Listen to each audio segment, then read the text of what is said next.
フロントウィング。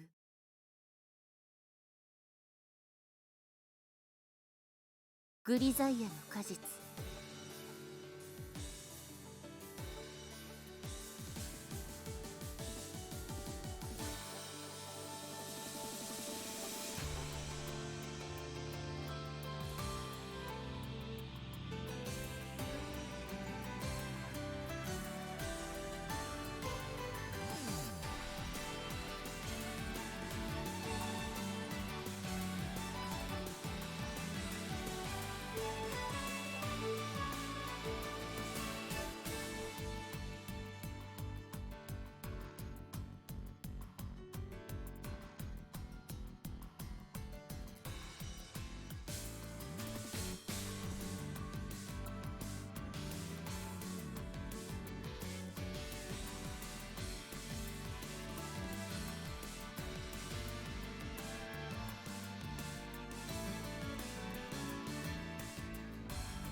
Hello everybody, Hope you're all doing well today.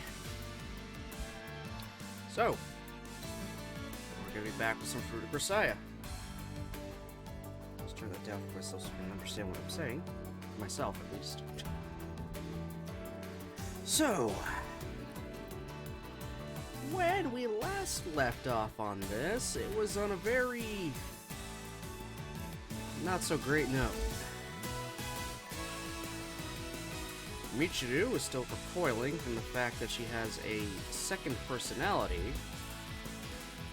and when we suggested she start petting her cat Meowmo to maybe kind of calm down a little, just something that'll, you know, ease her mind, we didn't know where it was, so we went looking for him, and then we found him on the side of the road, having been hit by a car. Despite getting into a taxi to take him to a vet, he ended up dying in Michiru's arms.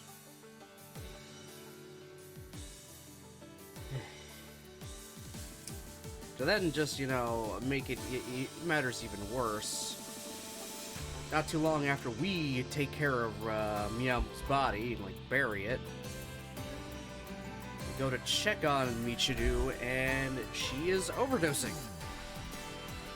Turns out all those candies she's been eating out of her pouch aren't really candies. They're some kind of lozenge, some kind of medication, and she was taking a bunch of them at once. So that was a thing.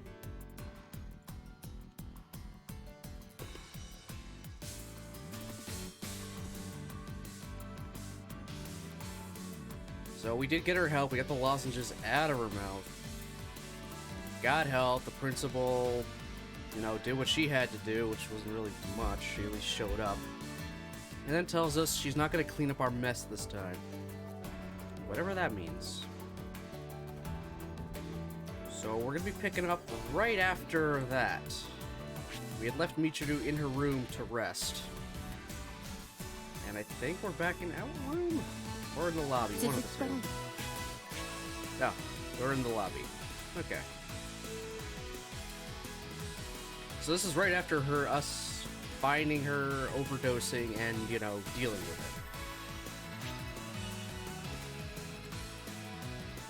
it. So yeah, we're picking up right from where we left off.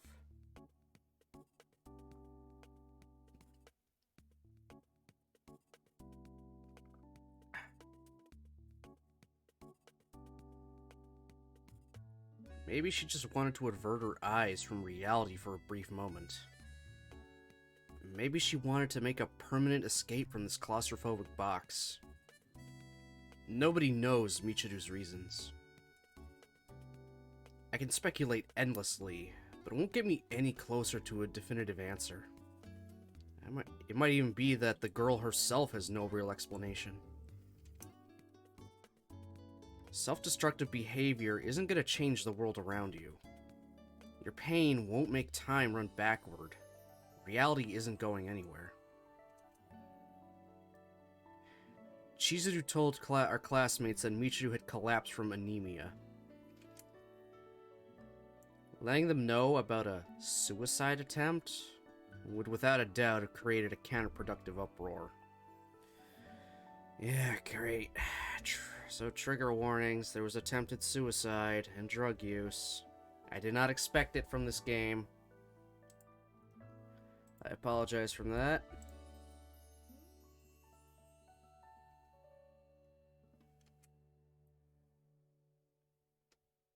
At this rate, the girl's gonna end up shifting from a pseudo-tsundere to a sickly character.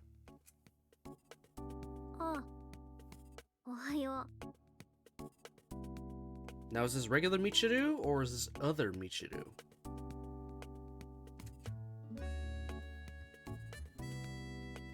Morning. How are you feeling? 別に大丈夫。何の問題もないよ。After a few days of rest, Michiru's returned to her normal routine. At a glance, it's hard to believe she would have deliberately attempted to end her own life. The others were fairly worried, but when Michiru brought out the normal tsundere song and dance, they apparently decided she was completely back to normal. But I think otherwise. The girl's absolutely not the same. If anything, she seems like an entirely different person. To be perfectly frank, she looks like a lifeless doll acting out a fictional character. Jesus, that's a description. 何よ、そんなに見ないでよね。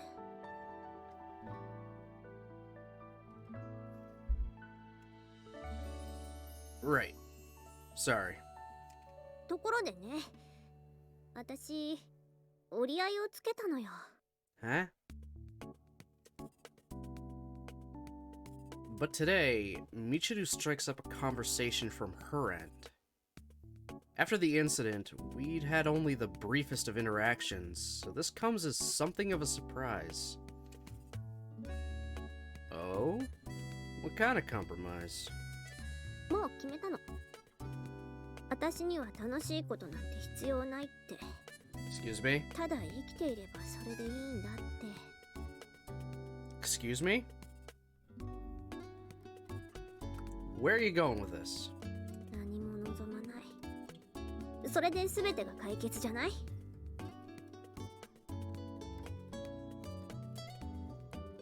No. No.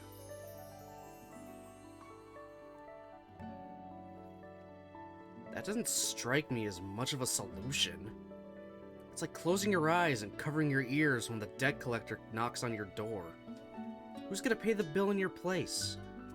そんなんじゃない。とにかく、もう何も必要ない。だからユージ、あんたは自由に生きていいわよ。Free? Huh? What's that supposed to mean? 私を心配しなくていいってこと。私に構わなくていいわ。私のことで煩わされることがなくなるってわけ。嬉しいでしょ。Wow. It's a few minutes in, we're already being hit with the heavy stuff. Jesus. I don't remember changing your diapers. And if I thought you were a nuisance, I'd say so. What are you even talking about, woman? 本当は分かってるの。だからそんな風に優しく言わなくても大丈夫。Jesus Christ. 風見さん、みちる様、おはようございます。When Sachi appears, Michiru abruptly changes her expression and hurls out an energetic greeting. あら、サチ、今日もメイド全開ね。もちろんです。皆様のメイドですから。みちる様もツンデレ全開ですか？当たり前よ。当たり前なんかじゃないんだからね。Oh my god. I'm still gonna laugh at those little parts, but this is just an act. I mean, more so than before. The tsundere act was at least endearing, but now this is just her entire personality's an act. おやおや、相変わらず見当外れのツンデレ感ですね。うふふ。でしょ？まあ、そんなに褒めなくてもいいけどね。うふふ。Oh my god. Was that really flattery? 褒めているというよりは現状報告という感じでしょうか。けなしてはいません。事実なので。ほら、ユージ、けなしてないって言ってるわよ。ってことは褒められてるってこと。みちる様、大丈夫ですか？ってことね。何が？大丈夫よ。Did the other one take over? 顔色が冴えないようですが、また貧血ですか？寒い日のプールから上がった子供のように唇が紫ですよ。ふふん、大丈夫よ。これぐらいなんてことないの。ビタミンばっかりとってて部活にも鉄分を忘れてたわね。レバーをご用意しましょうか。I'm not gonna lie, I could really go for some liver right now. I like liver and onions. Never thought I would. I really do. I really do love liver.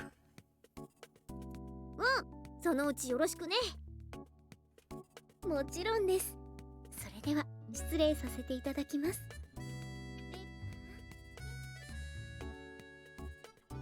Michiru, my friend, try not to push yourself. 別に無理なんてしてないけど。でもそうね。ちょっと休んでくる。I think that would be wise. Michiru shuts herself up in her room for several hours, only emerging that evening. Her face is slightly less pallid, but she's still carrying herself a little oddly. Hey, managed to calm down a little? 別に最初から落ち着いてるし、そもそも。お兄ちゃん。あ、チルチル。なんで制服着てるのよさ。もう夏休みなのよ。Then why are you wearing your uniform, Makina? Michiru starts in surprise at Makina's words. Seems to have only just realized that her choice of clothes is somewhat unusual for this time of year. I'd made a tactful decision to not comment on the matter, but Makina's a free spirit, unbound by such concerns. Michiru may be making a decent effort to hide it, but she's in a disturbed, unstable frame of mind. And the girl pretty clearly isn't capable of paying attention to her clothing right now. それはだってマキナだって着てるじゃないのよ。私は学校がなくてもたまに制服着るのよさ。趣味で。だったら私だって趣味だもん。まあ二人とも。でみちる、ちゃんと元気でやってるの？もちろんよ。ちょうど今トライアスロンから帰ってきたとこ。冗談でしょ。なんで病み上がりで鉄人レース出ちゃうかな。あんたたちは心配しないようにみちる様健在ってところをアピっとかないとね。なるほどな。でもそんなアピリはどうでもいいのよ。ねえねえお兄ちゃん、外で影踏みして遊ぼうなのよさ。お天気いいし、これはもう踏みまくれんぞ。It's a shadow orgy. Oh my god. マキナってばね、ユージと影踏みしたいって聞かないのよ。一人で練習するって言ってシャドーボクシングならぬシャドー影踏みまでして、なんだかもうよくわかんない感じになっちゃってね。Hey then. そうなのよさ。シャドウで影を踏むなんて。Shadow. 言葉にもてあそばれてる感じがして混乱するのよ。Shadow in a shadow shadow. Shadowception, everybody. Feels off still. I think when I dropped my camera briefly from last night's unboxing and Cage stream. Jesus. I'm never gonna get a satisfying angle right now.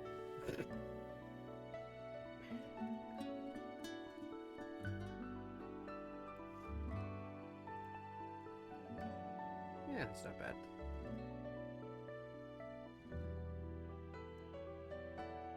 Also, linguistical.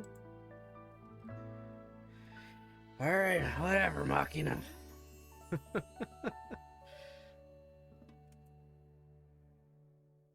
I see. Well, I wouldn't really mind, but... Before answering, I glance at Michiru out of the corner of my eye. There's a clearly unhappy expression on her face, and she's restlessly grinding her foot against the floor. Considering that tough act this afternoon about setting me free, or whatever, she looks distinctly jealous over me holding a mere conversation with Machina. Alright, I'll play once you become a true expert at tagging shadows.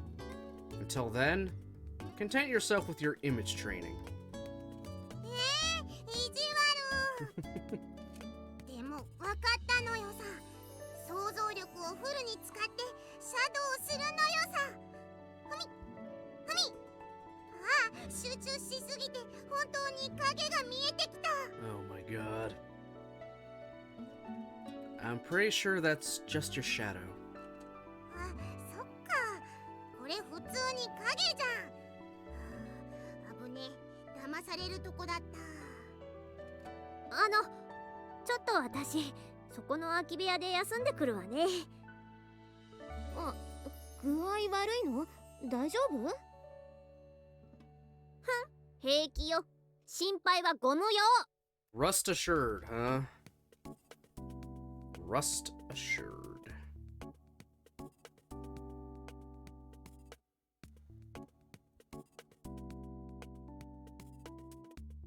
Sorry, just taking care of something real quick.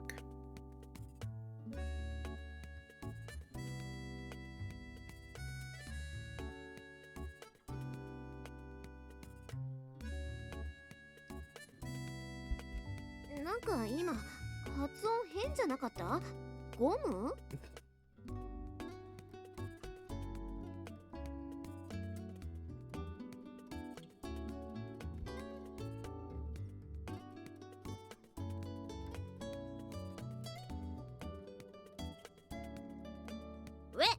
ゴム？それじゃあね。松島さん、この前渡せなかった6枚の。 She still hasn't given her the penance? Also, holy shit, Yumiko, you really want to give her these things.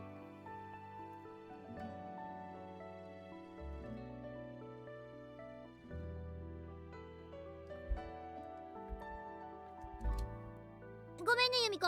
その話はまた今度。あ、6枚。Wow, her personality has really taken a 180 from being a cold-hearted bitch to crying about not being able to give souvenirs. What happened on her summer vacation?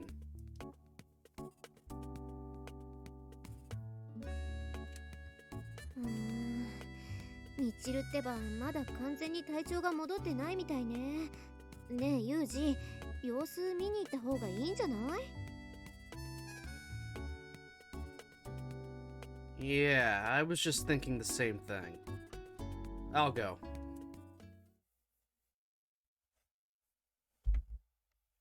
Michiru, you alright? Answer me.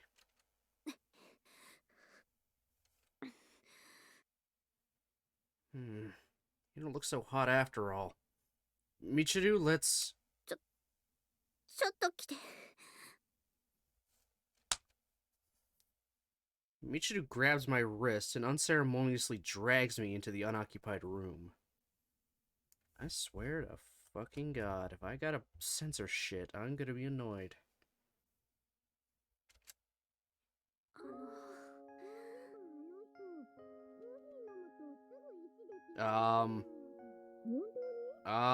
What? Okay then.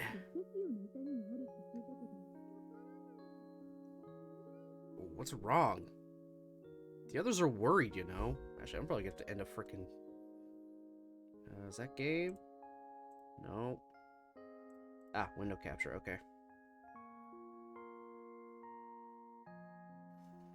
Just in case I gotta do something. I don't need a repeat of Karawa. やっぱりダメかもしれない。 Michiru mumbles a spectacularly inadequate explanation in a tear-choked voice.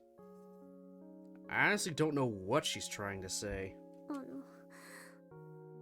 したい。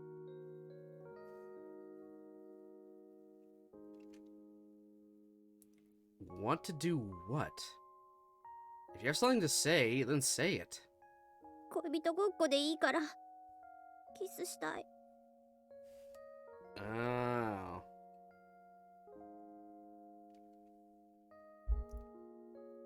Say what? What is this girl thinking? I stopped by out of concern for her physical well-being, and she drags me in here for this, of all things? I don't understand you. First you go on about how you don't want anything from me anymore, and now you're demanding kisses?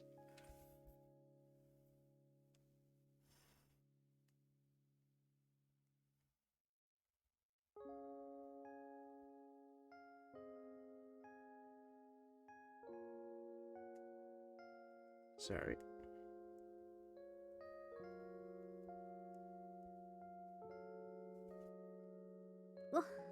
ごめんなさい。でも私本当は怖くて仕方ないの。だからお願い、またごっこして。嘘でもそれで安心できると思うから。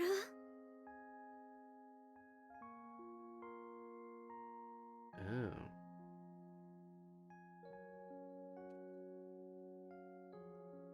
Is playing pretend really gonna satisfy you?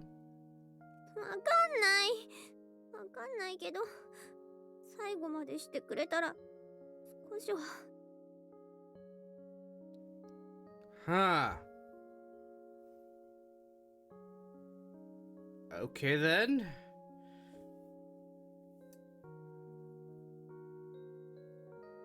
Finger at the ready on the mouse in case this gets too spicy for Twitch's tastes.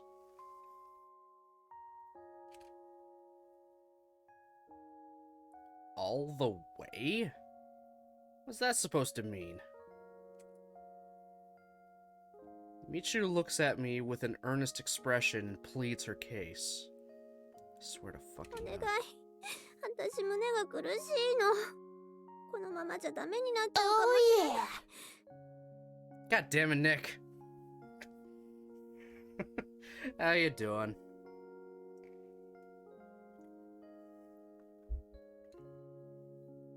だから私がここにいてもいい理由が欲しい。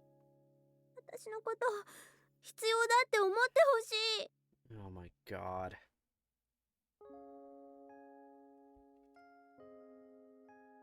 I decline. You're just in a temporary state of mental agitation. Sorry, but I don't make a habit of playing with distraught women. 混乱してないもん。いつもと同じだもん。 Sure as hell don't look it. いいからしなさいよね。ほらね。 Tired but good? Well, at least you're good. I can understand the tired part. I'm still tired.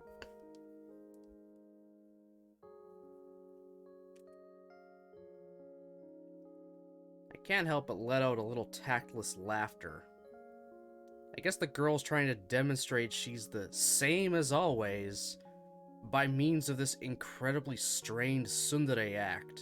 But seriously. なんで笑うのよ。早くごっこしなさい。恋人ごっこ。 Honestly. You really are an idiot. うるさい。するのしないの。はっきりしてよね。 Alright, since you insist that strongly, I'll play along.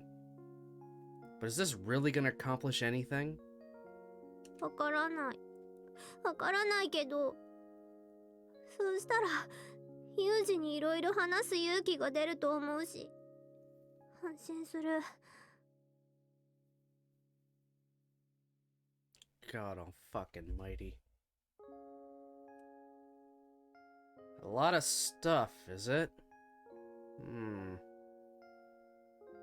Well, whatever. That works. I do have a lot of things I want to ask you. I pull Michiru close to me and bring my face to hers. Okay, with that brief transition, my heart kind of skipped because I thought something else was going on. Like, fucking Christ. I mean, I know it's the Steam version and everything's, you know, clean. I looked up a scene at the beach that I did not get, and oh my god.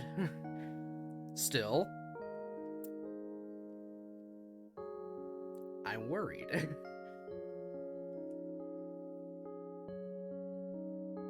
When our lips touch lightly, a soft moan escapes from the corner of her mouth.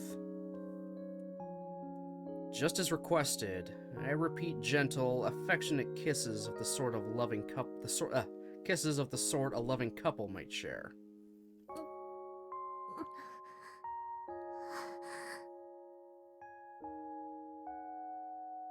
Something wrong? Your breathing seems to have gotten rough all of a sudden. そんなわけないでしょ、バカ。 Still trying to pull the tsundere act, huh?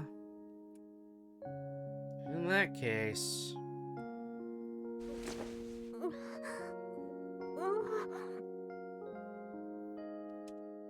As I press my lips against Michiru's more strongly than before, I feel her body go stiff as a board. やめて。 You said to go all the way, didn't you? I really will stop, if that's what you want.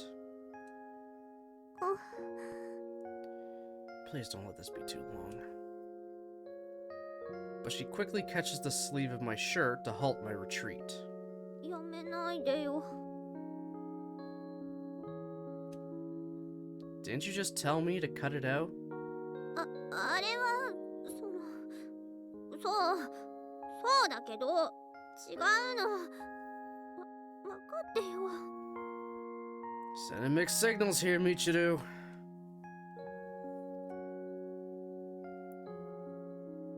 I see. In that case, next time I won't stop, even if you ask me to. Okay, no. No. No. Christ, it's definitely too early, but set up a fucking safe word. So that, you know, stop actually means stop if you're gonna do this play, no, don't thing.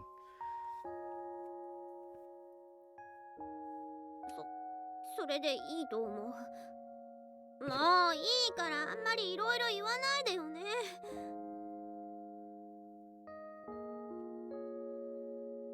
The girl's tough tone fades in and out at random. Feeling nervous, it would seem. Maybe a slightly different approach is called for. I swear to fucking God. Don't make me do all the work, Michiru. Try starting a kiss yourself for once. Compared to me kissing you unilaterally, a give and take exchange would be more couple-like, don't you think?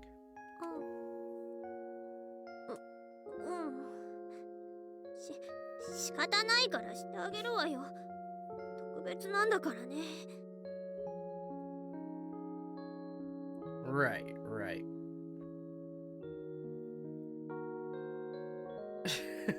Oh, for fuck's sakes.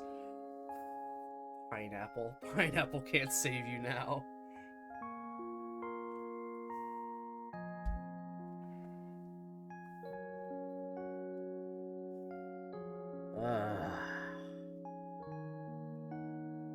I'm not even gonna preach at this point. Let's just keep going, see what happens. I bring my face toward Michiru's and stop just as my lips are about to make contact with hers. Her cheeks flush a vivid shade of red. Seems she's taken the hint.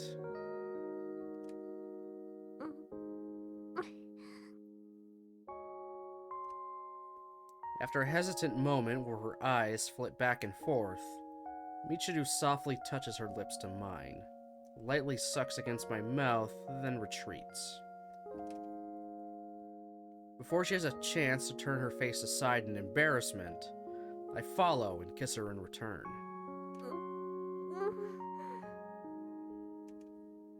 We press our lips together again and again, alternating attack and defense. For fuck's sakes, just straight up, I'm narrating a fucking makeout session. Thank God I'm not having to do her noises, because that, I can only do cringe for so long, but sexual moaning is where I draw the line. Is where I would absolutely draw the fucking line.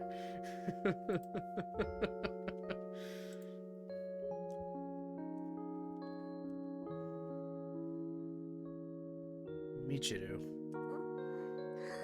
ユージ、ずっとこうしたかった。 Whenever our mouths part for a moment, Michiru looks up at me with moist eyes. I guess stuff happens now that it's whited out. I reach out to stroke her cheek, then gently wrap my arm around her shoulder and pull her closer. Before I know it, Michiru's fallen asleep in my arms. But we can't exactly lie around here all day.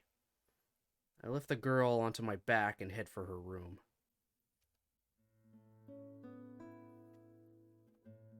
I wait at Michiru's bedside as she sleeps, occupying myself with a book. I feel a little exasperated at myself for reading at a time like this, but it's the surest method I have of regaining emotional balance. It's not like I'm an indifferent robot. Sleeping with Michiru has complicated my feelings more than a little. Okay, so when they faded to white, they did in fact bone. I had a feeling.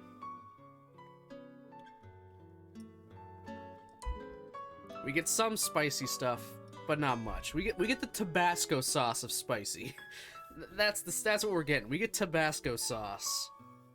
They're saving the chili pepper sauce for off-stream, for if people want to spend the extra money.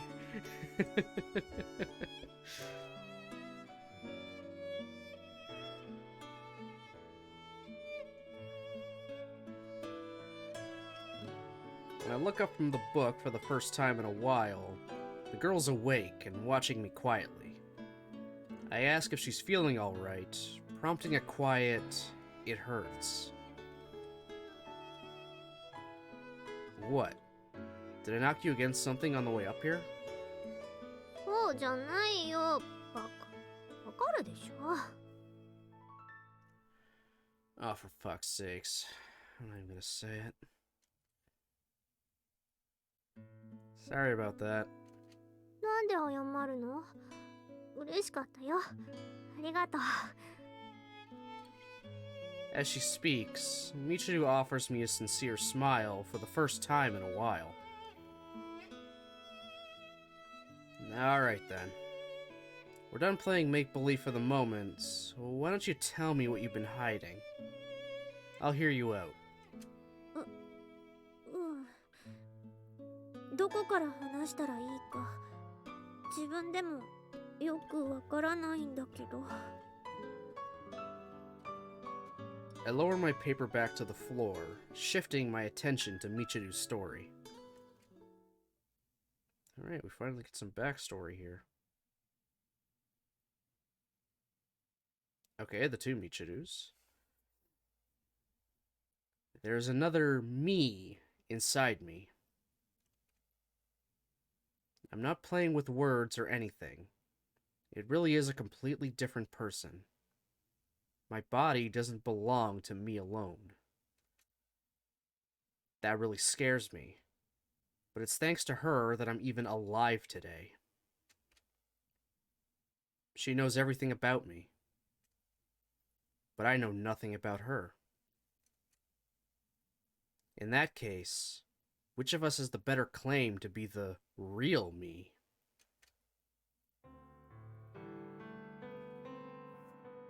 Alright, so we're quite literally getting her backstory. I was born into a relatively wealthy family. My parents valued me highly, all the more so because I was their only child. They provided me with an excellent education, hoping to raise me into a worthy daughter. One they could show off with pride. Although I was still a child... No, maybe it's because I was still a child. Welcome to Michiru's backstory. Yep. Which honestly, I've been waiting for this. I wanted to know more.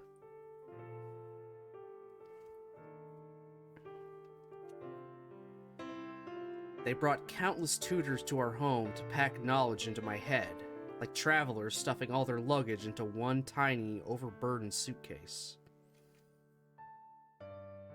The tutors were all excellent in their fields, and all charged heavily for their lessons. After studying with them, even the most uncooperative and dim-witted of children could be safely sent off into the real world, or sent off into the world. Get yourself some food or whatever you do, you're gonna be here for a while. I mean, I got nowhere to go.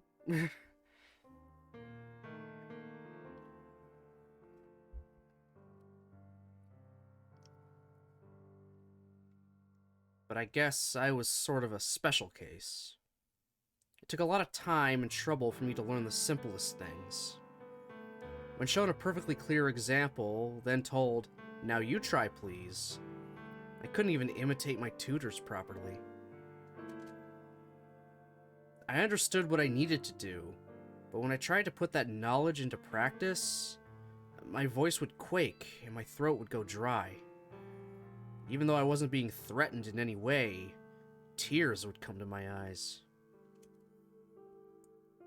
Piano and violin, arithmetic and the English alphabet, it was all the same, no matter what the subject.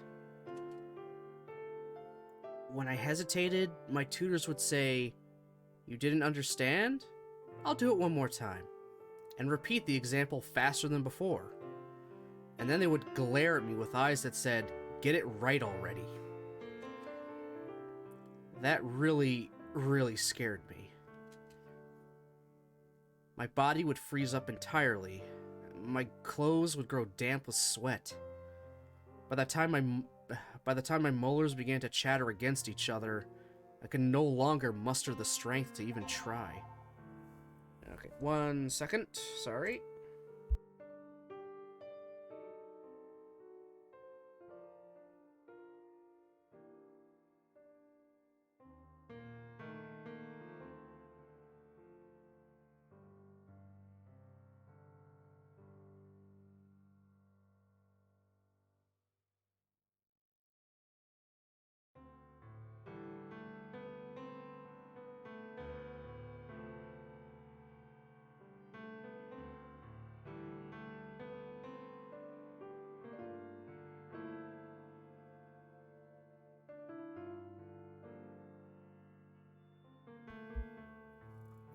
And I'm back. Sorry about that.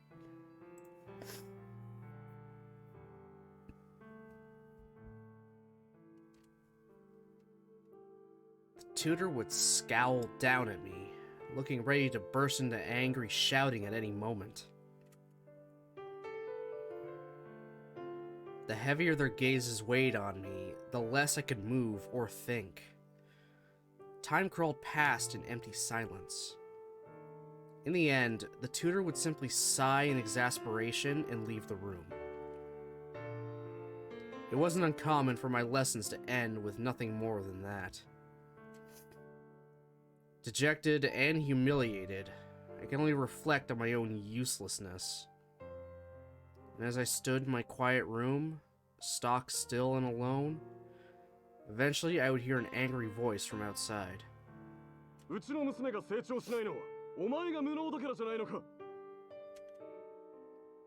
Again and again, violent words rattled against my window pane like fat drops of icy rain.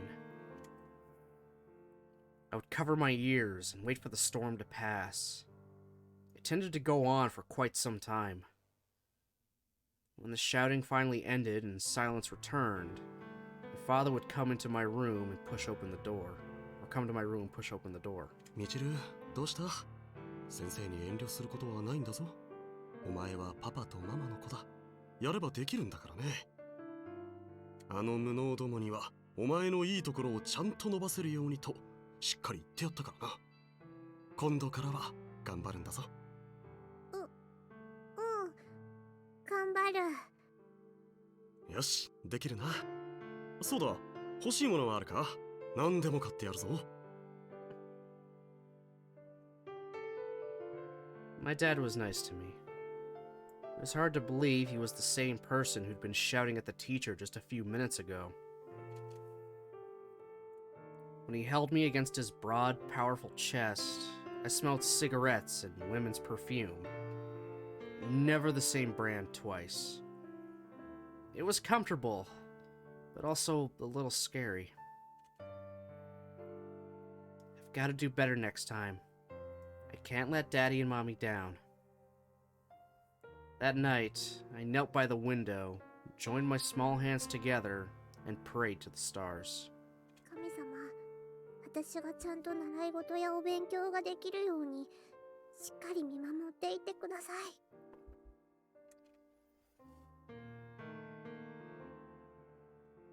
The next day was my regular music lesson. As I sat perched quietly in front of a piano that had been shipped overseas from Hamburg, waiting for the teacher to arrive. Alright, I think I screwed up talking that, whatever, it's all there. In that moment, if somebody had snuck up and hit the keyboard, I might have tumbled right off the bench. My anxiety and fear must have shown on my face. When my tutor finally arrived, she closed the door carefully behind her and immediately came to my side. あなたはね、本当にダメで落ちこぼれでバカなのよ。わかってる？ Jesus! She spoke in a very gentle voice, so for a moment, the sentence didn't really register. But all too soon, I realized she had spoken awful, terrifying words. さあ言ってごらんなさい。私は落ちこぼれのダメな人間です。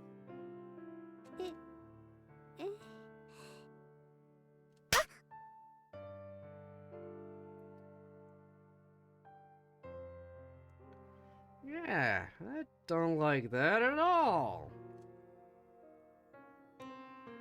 The tutor struck me with a thin, stiff rod. The stinging pain of the blow lingered like a nasty paper cut. あなた日本語がわからないの？誰がそんな返事をなさいって言いました？だって。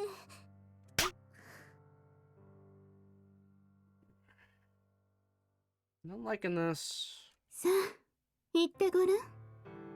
あなたのせいで私がお父様に無能だと言われているのよ。Hey, you want out of a job? This is a good way to be out of a job, and now you get no money. So go to hell, you piece of shit, tutor. あなたが全部悪いんでしょ？あなたの責任なのよ。はい。私は落ちこぼれでバカのダメな人間です。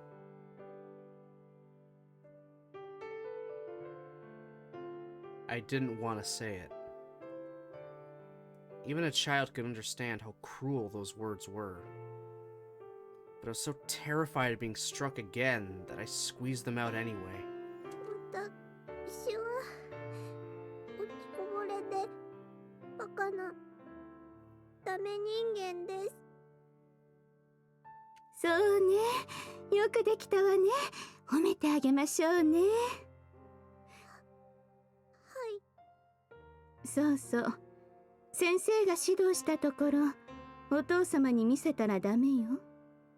もしそんなことしたら、殺しますからね。Yeah, I really don't like this now. I don't think she could have been serious, but my entire body shrunk in fear. I was so terrified that I couldn't answer. And since I didn't respond, she hit me again. はい。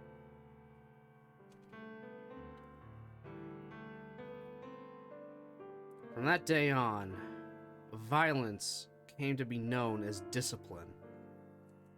いい子ね。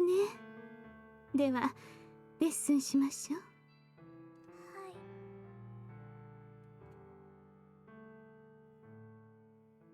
I had numerous tutors, but after that day, it wasn't long before every one of them began to discipline me in the same way. That female tutor might have told the others that I wouldn't tattle to my parents, no matter what they did to me. Oh my god, please don't go where I think this will end up going. Their discipline grew more refined with time, developing into a kind of art. They found ways to cause me pain without leaving telltale marks behind. Skillfully and thoroughly, they broke me in mind and body. Okay, I'm gonna have to... Give me a minute here, folks. I didn't think I'd have to use this again.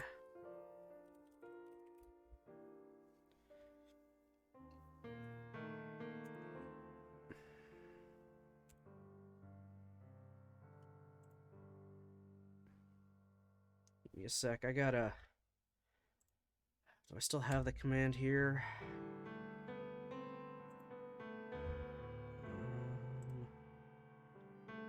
Okay, I do not.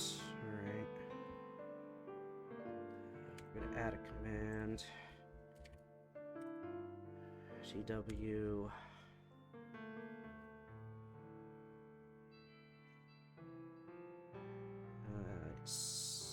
CW for contact warning.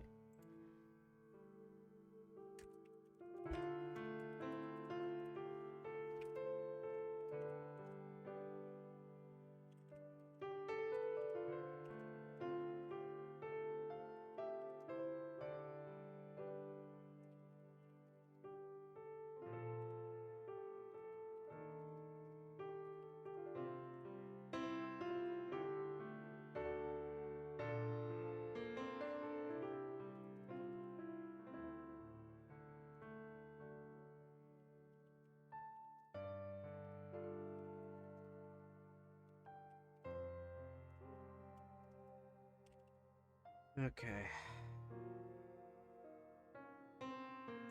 That should do. Alright. Make sure that went through. Okay. I'm gonna add that into the title.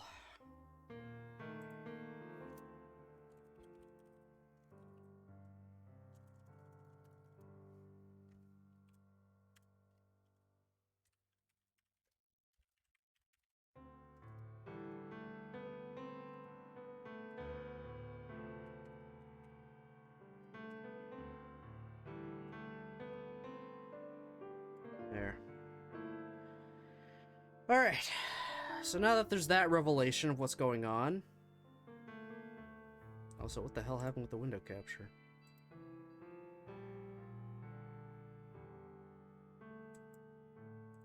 Weird. So yeah, now that, you know, we know about this, There's gonna be some heavy stuff in here, as I just posted my content warning. Use the command CW to find out potential triggers that could be here, or things that can make you uncomfortable. So far, we have had attempted suicide, drug use, and now child abuse. So if at any moment anybody needs to step away, turn off the stream, anything, please go ahead and do so. We all understand.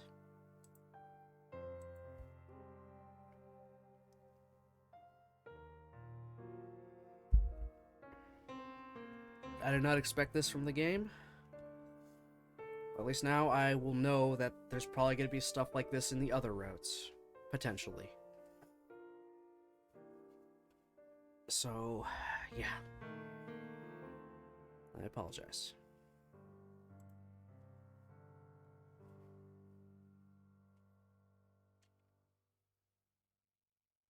It became impossible for me to look people in the eyes when I spoke. I was never good at holding lengthy conversations, but my responses grew shorter with every passing day. By the end, I was barely speaking at all. Even then, my suffering might have been slightly meaningful if those Spartan lessons had produced results. But no matter how hard I tried to please my tormentors, it never improved my evaluations. My father dismissed the tutors in ones and twos over my terrible results, until none remained. They cursed me to my face before they went. Some even spat on the floor of my room before stalking out. Michiru? 何か嫌なことはあったかい？何もない。そうか。まあ、勉強や習い事なんてできなくていいさ。健康に育ってくれれば、それだけでパパは満足だぞ。He just wanted his daughter to be successful.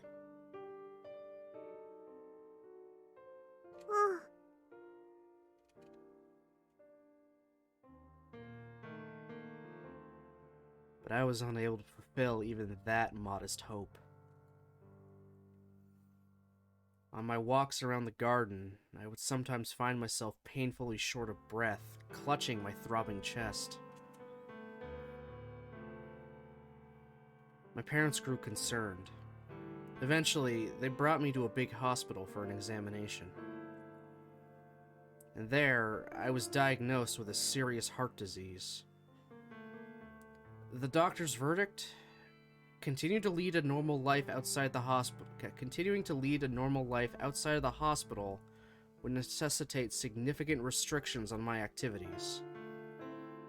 From now on, I'd have to refrain from vigorous exercise. You mean oh my god, she went fucking running with us. With barely any breaks. She could have killed herself on this. Oh.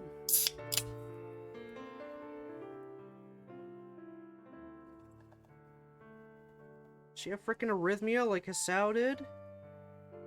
In Kanawa? Did I really happen to play a second VN that has a character with a heart condition? Jesus Christ. 穏やかに無理をせず過ごしなさい。そうでないと取り返しのつかないことになるよ。I couldn't study or play the piano. I was never much of an athlete. Even talking with people was a struggle.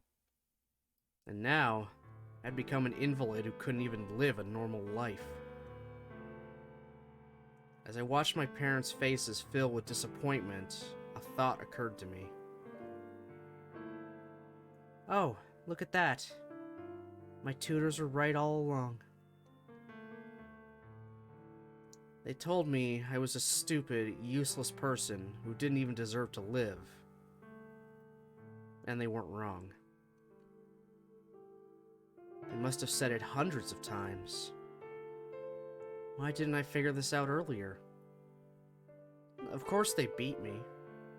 It's only natural to treat garbage like garbage. Thinking that way made me feel a little better.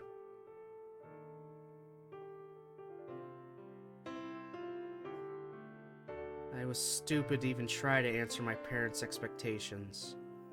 I wasn't cut out for that from the start.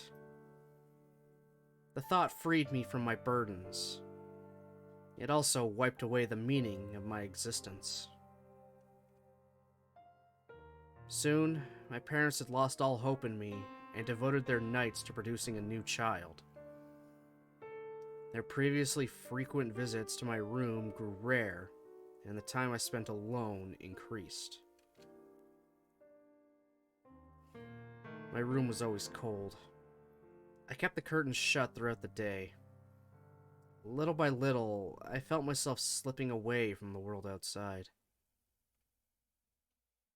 Nothing I did turned out right. But of course it didn't. I was defective from the start. Clumsy and awkward as I was, I soon found the one and only thing I was good at. Letting time roll past in empty, uneventful silence. I would sit quietly in the corner of my room, not budging a millimeter all day, simply drawing breath. That alone became something of a specialty of mine. Even a mollusk at the bottom of the sea probably couldn't beat me at staying still. That was all I had left to be proud of. I continued to live like a clam, but biologically speaking, I was a human being. My body grew larger little by little, and in time, I stopped being a child. I was no longer allowed to shut myself up in my room doing nothing. I had to go to a place called school.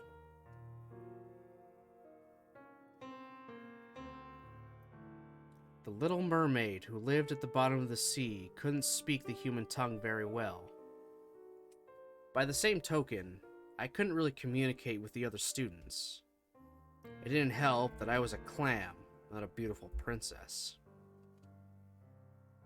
Everyone around me could live a normal life. I envied them from the bottom of my heart. I couldn't study or make friends. Moving around a little would get my heart screaming with pain. Just keeping myself breathing was about all I could manage.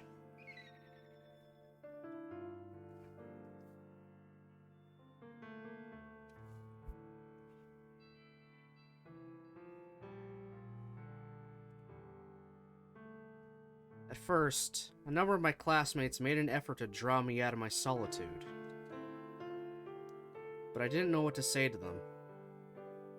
Most of the time, I just nodded my head and mumbled, "Yeah," with a stiff expression on my face.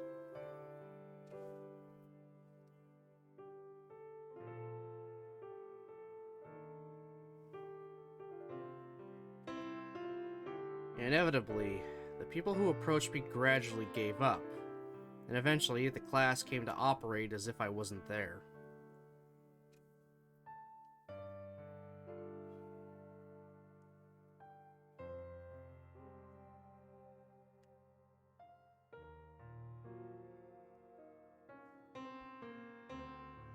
One moment, everybody.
Sorry about that.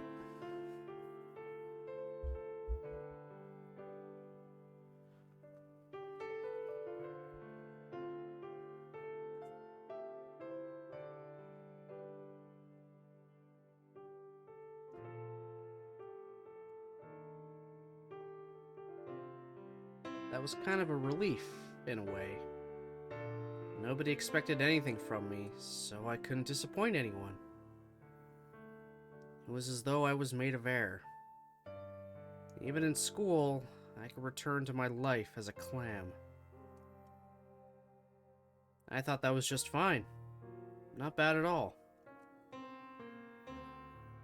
My parents made sure I went to school regularly, probably thinking I'd at least have to communicate with other people there. But it wasn't rare for me to go an entire day without speaking a single word. Even when the teacher took attendance, they just glanced in my direction, not bothering to call my name. As my free time increased, I began to think pretty regularly about the point of my own existence. Or rather, the pointlessness. Why was I going to school? Why was I even alive? I considered those questions at some length. Watching from afar as my classmates laughed together and chatted enthusiastically about television, sometimes I would have to fight down the urge to burst into tears. They were so close, but I was separated from them by an insurmountable wall. Even a trash can is useful to others. I was just taking up space. Why was I born in the first place? My parents had given me a cell phone, saying I'd probably need it as a student. There wasn't a single message or call recorded in the history log. My memory was clean, pure white. That phone must have been lighter than anyone else's. It was empty inside.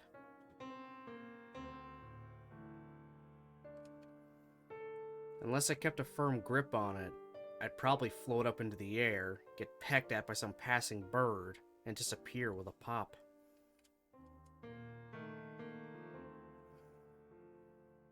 I want to die. In the end, that was my only conclusion. A year passed in that school, then two, and that was my only constant rock of truth.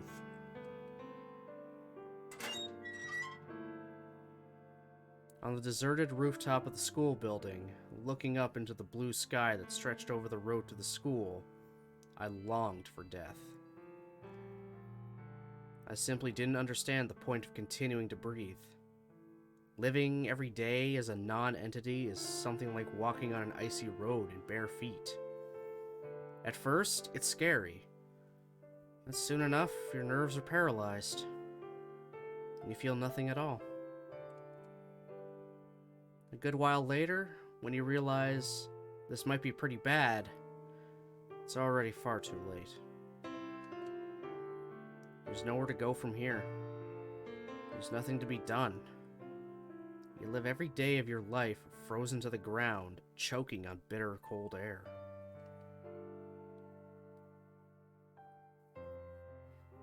Holy fuck.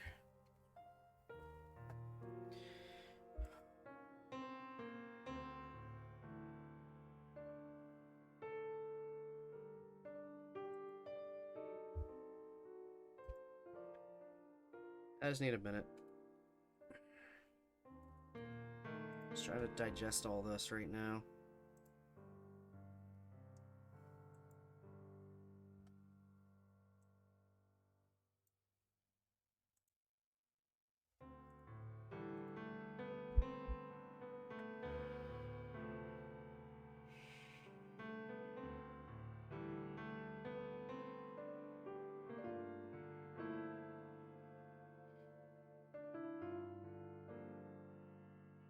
Yes, this is some pretty heavy stuff.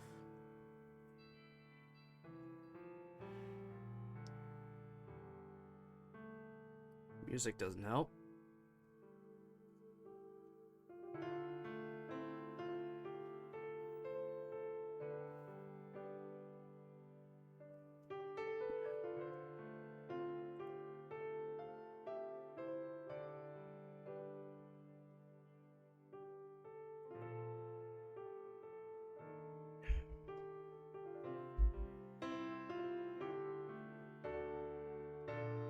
And she's recounting all this to fucking Yuji.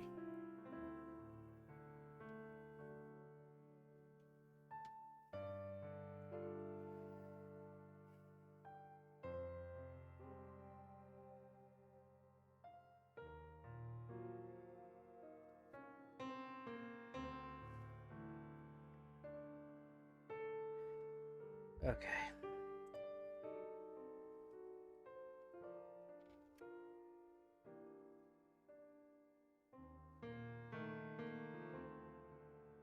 Might as well just die then. With that thought in mind, I began to head up to the roof during every recess period. Up there, the only thing separating this world from the next was a waist-high steel fence. Someday, I'll cross over that fence and become free. Someday, I'll escape into nothingness. Comforted by those thoughts, I waited patiently for the right timing. I waited for someone, God or whoever else, to send a sign just for me. I'd wrap my arms around my knees and sit, telling myself maybe today would be the day. Maybe today the clouds would part for a ray of light and a voice from above would say, "Come, it's time." I would stare closely at the trains barreling past the station, wondering if the sign might flash past in the window of a carriage. But instead, I just sat by myself on that roof. No matter how long and patiently I waited, I never saw any signals. Nobody whispered the words in my ear. In the end, I was all alone. Just like I was everywhere else. Every place was the same to me. I was in the corner of the room where I'd been beaten terribly. I was deep at the bottom of the sea, where no light could reach me. I was at the end of the world, surrounded on all sides by silent walls of stone. God must have been busy with something else. Otherwise, why wouldn't he fly over to me and speak the words? One day, when I went up to the rooftop as usual, I found a girl who had just in that very moment crossed over the fence. She was standing boldly on the very edge of the building, staring straight ahead. And when I saw her, one powerful thought filled my mind. That's not fair. After all my anguished internal debating, all my suffering, all my waiting, I couldn't get myself over that fence. Why did this girl get to make it look so easy? That girl was going to kill herself. She was going to leap off the roof, fall onto the concrete below, and end her life. It was obvious enough from the way she stood there, straddling the border between roof and sky, arms outstretched like wings to catch the wind. Seemed almost to be enjoying herself. It wasn't the sort of pose you could make if you cared about your own life. Anyway, it wasn't fair. Why did she get to die when I had to live? I didn't have the first idea who she was, but it just wasn't fair. Jesus fucking Christ. I was trying to shout as loudly as I could, but what came out of my mouth was a weak, spiritless sound, like the rasping of a broken down old accordion. ずるいよ。たら嫌だよ。ずるいもん。 It probably didn't help that I wasn't used to conversation, but my voice just wasn't coming out right. The girl quietly stared down at the ground far below, not even noticing my presence behind her. She seemed to be looking for the exact moment to jump. Maybe God had already given her the signal. ねえ、ずるいってば。ダメなの。やなの。 I called out again and again, but she didn't seem to hear. Maybe I no longer even existed in this world? Maybe I'd slipped into some alternate plane of existence long ago, and was just peeking into this world through an interdimensional one-way mirror. She ignored me so completely that it seemed possible. ねえ、聞いてよ。聞いてよ。 I called out to her, my voice choked with tears. But even then, she didn't turn around. そうだな。よし、せーのでいくか。うん。せーの。ねえ、聞いてよ。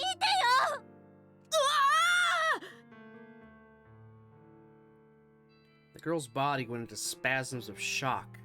She looked like a wild animal with its fur standing on end.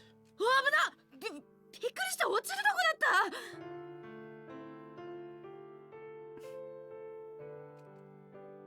た。 And then, at long last, she timidly turned around to face me. 誰？ねえ、聞いてよ。聞いて。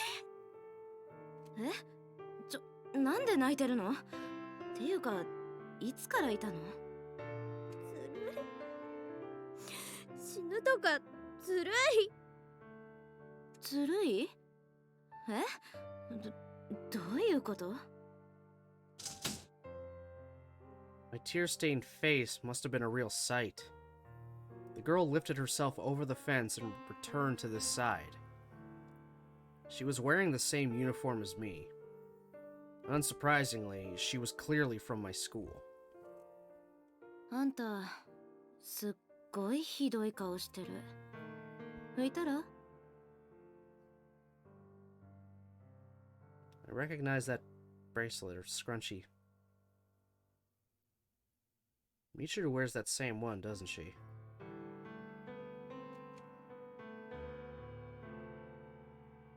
She handed me her handkerchief, and I dried my tears. Nothing like that had ever happened to me before. It was embarrassing, but it made me sort of happy. I didn't really know what to do next. で、何？用？ That was kind of a hard question, actually. I just didn't want her to die. It's not like I was about to lecture her on treasuring her life or anything. I was just scared by the thought of someone escaping this world while I was still hesitating on the edge. その。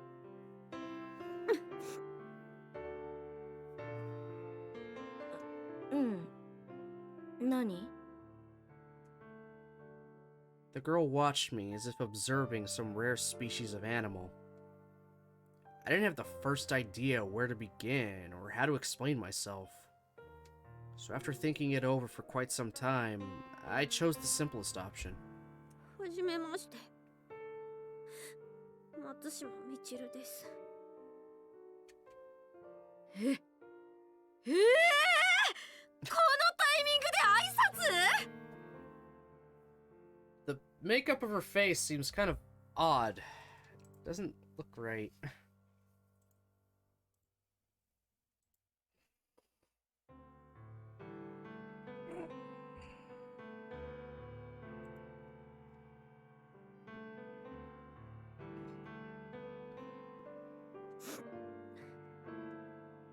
しかもそれだけ？終わり？それを言うためだけに？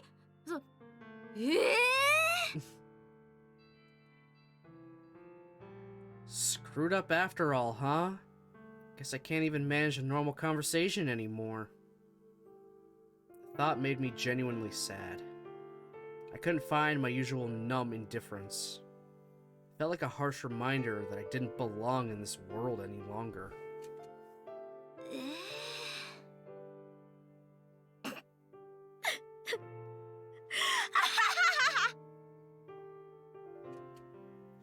Watching as I slumped my shoulders dejectedly, the girl burst into laughter.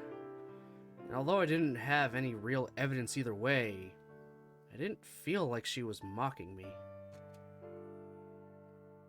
It was relieved, happy laughter. The sort of laughter I hadn't heard in a long time. 何それ、あなた変な人ね。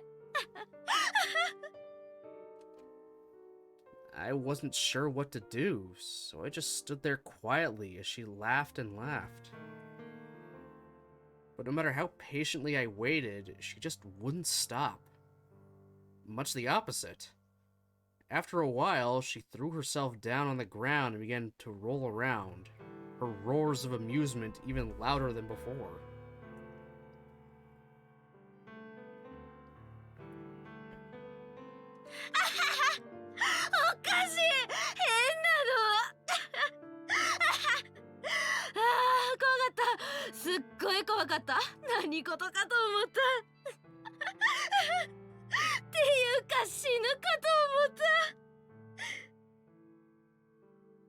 Watching her rolling around like that started to get me in a kind of a silly mood myself. The moment I noticed a little giggle slipping out of my mouth, the dam seemed to break. I began laughing so loudly I surprised myself.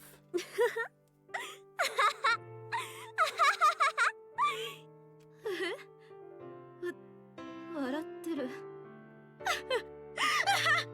何それ。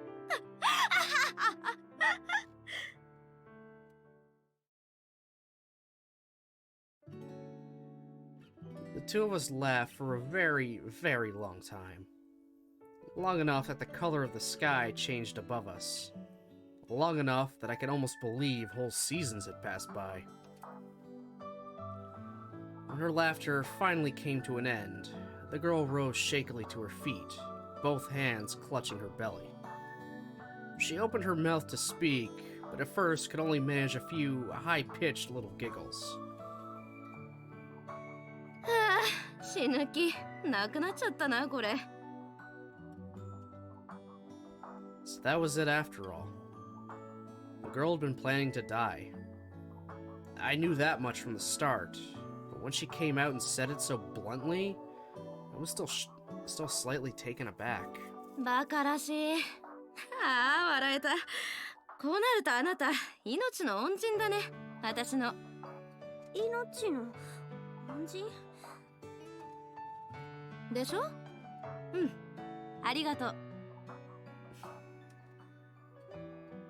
I didn't deserve to be thanked by anyone. Why was she saying this to me? なんで？なんで？え、むしろなぜ泣く？よしよし、落ち着け落ち着け。どう。なんで？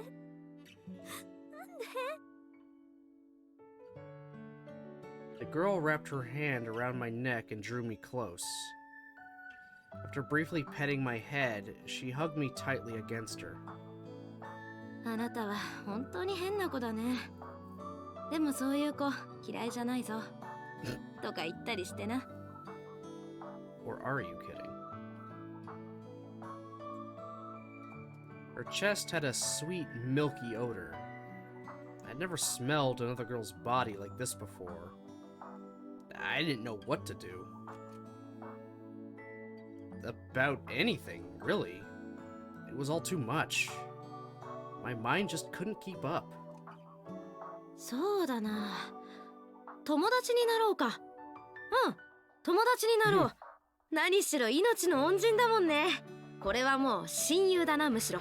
そうだよ、親友だよ。親友じゃん？ Good God.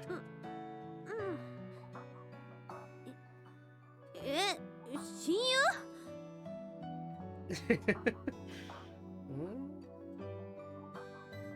Hey, no judgment. You like what you like.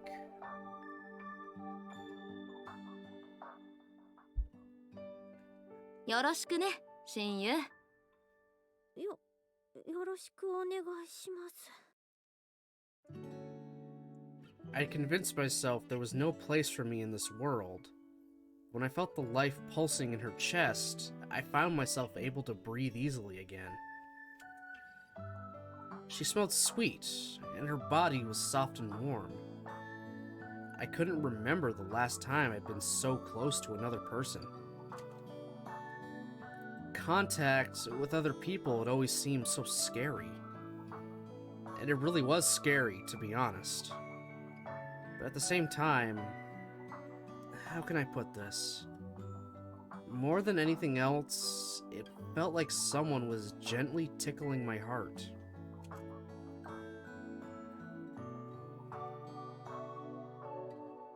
I'd returned home that day feeling as if I'd been reborn. Probably because of my unusually cheerful expression, my parents struck up a conversation with me for the first time in a while. I wasn't able to explain very well, but I did tell them I'd gotten to know somebody at school. I didn't say I made a friend, let alone a best friend. After all, there was still a chance it had all been a delusion on my part. Maybe tomorrow, everything would be right back to the way it was. That'd be way too sad, right? Better not to get my hopes up. My parents said, "I see. Good for you." Mixed emotions on their faces. Not that it bothered me much. That night, I ate my dinner slightly earlier than usual and slipped into bed slightly before my normal time. For once, I actually wanted tomorrow to arrive a little faster.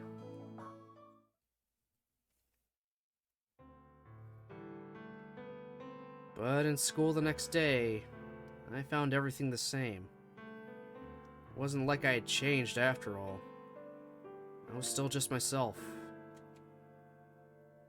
Nobody in my class even tried to talk to me. That morning, I thought I might be able to keep up a bit of a smile on my face. But in the end, my expression was gloomier than ever. Maybe that girl I met the day before was a sign from God. A little cosmic meddling to keep me from killing myself at the wrong time. Could have just said so from the start then. I nearly misunderstood. Nearly thought I'd found some place where I belonged. Nearly thought it was okay for me to live. Nearly started thinking like a normal person. That was a close one. I almost forgot what my tutors taught me so thoroughly. Yeah, that had to be it. I didn't have a best friend. That was all a dream. Dreams aren't worth it, are they? You end up feeling really tired when you wake up.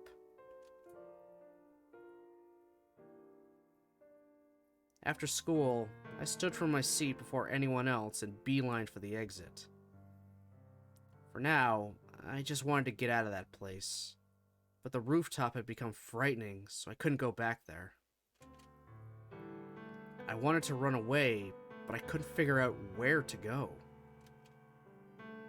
All I knew was that I didn't want to be where I was. When I slid open the door and dashed out into the hallway, there was a harsh thump and everything went black for a moment. In my haste, I'd run headlong into someone. ごめんなさい。 Somehow squeezing out the words, I turned to run.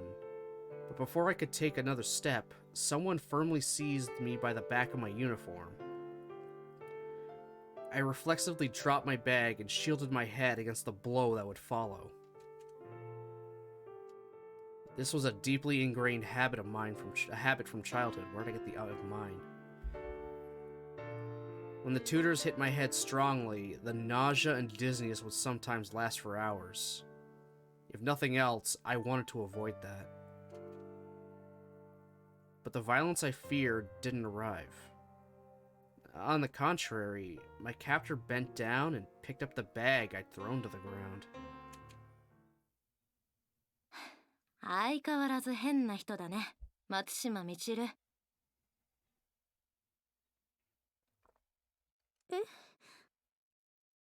He didn't just make her up. It was the first time in a while somebody had bothered to call me that. A silly thought flashed through my head. Oh, so that's what my name sounds like. ねえ、お腹空いたからどむんない？おごるから。なる？ In front of my eyes was the girl from my dream. I was definitely awake, but somehow I was dreaming. 断ったりしないよね。親友だもんね。この後何か用事でもあるの？ I couldn't get myself to speak properly, so I shook my head vigorously left to right. No, nothing at all. And I kept right on doing it until at last the girl reached out and caught my cheeks in her hands to hold me still. わかったわかった。それじゃあ行こう。お腹空いちゃった。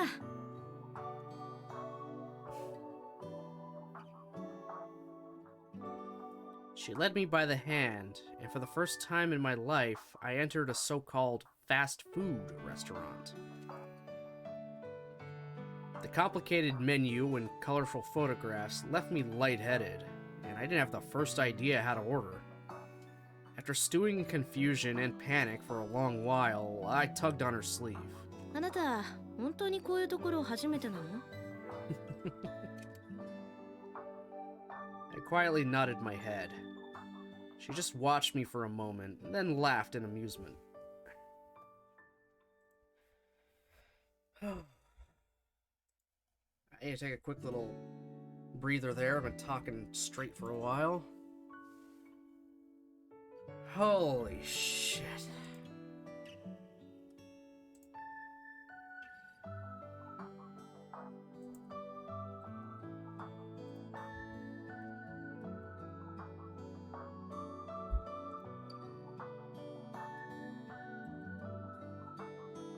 Whew. Definitely finding out about this friend we kind of got a quick hint about. So this is all going to be real nice, and then it's going to end in tragedy, isn't it? That's really what I'm afraid of. Need a stretch. Oh, that's good.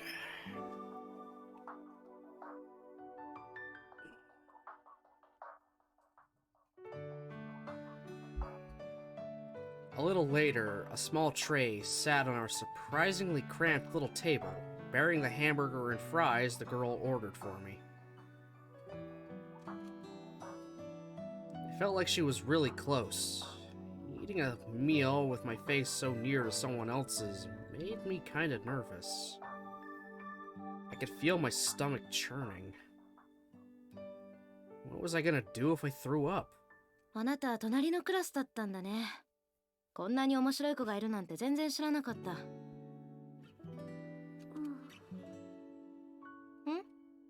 どうかした？これ写真と全然違う。No shit. ハンバーガー？本当に面白いね。面白い？うん、面白い。そうだ、あなたクラスメートに何て呼ばれてるか知ってる？私何か言われてるの？そう、言われてる。しかも悪口。幽霊って呼ばれてんの。Ghost girl? 笑っちゃうでしょ？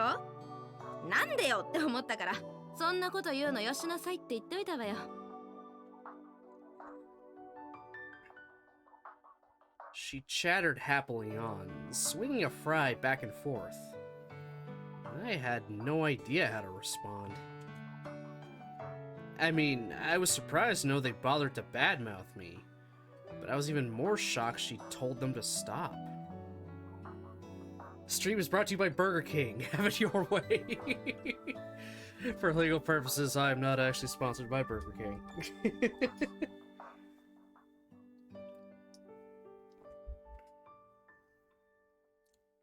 Oh, for Christ's sake.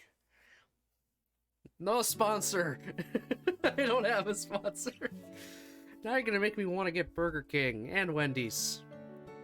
Or some other fast food. Damn it, now I'm getting hungry.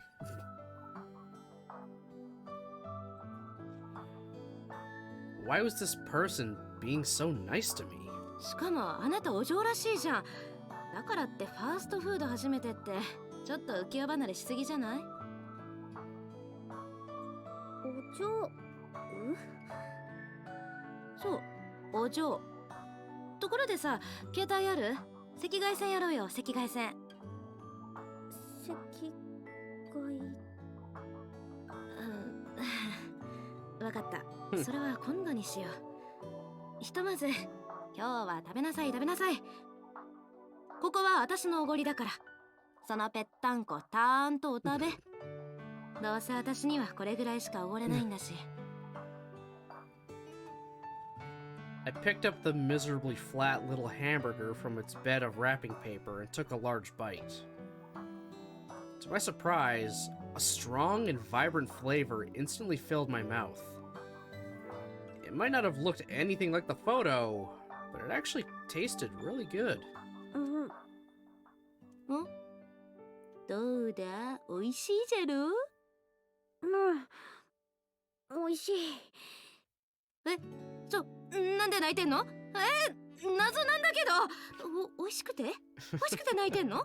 それは大げさでしょ。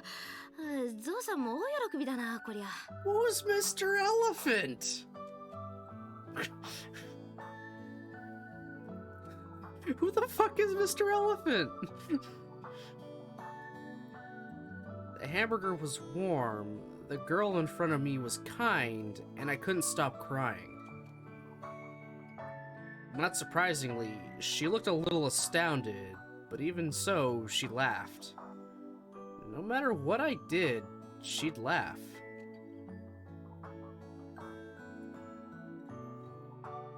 After that, she started coming by every day after school, inviting me along to all sorts of different places.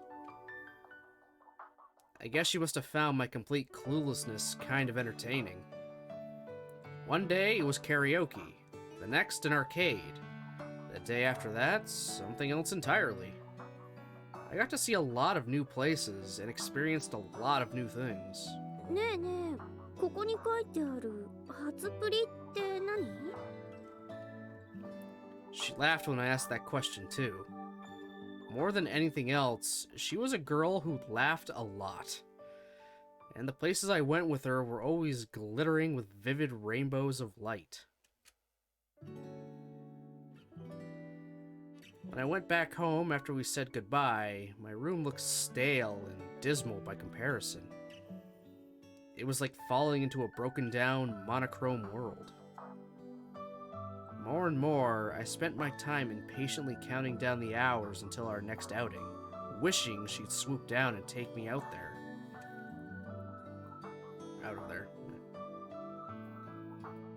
I remember getting off the train with her at some station I'd never visited before and buying matching pencil boxes in a store I'd never known existed.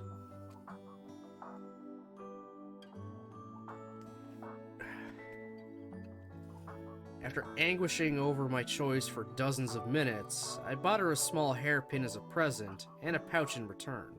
And got a pouch in return. We traded hair scrunchies, ate ice cream together.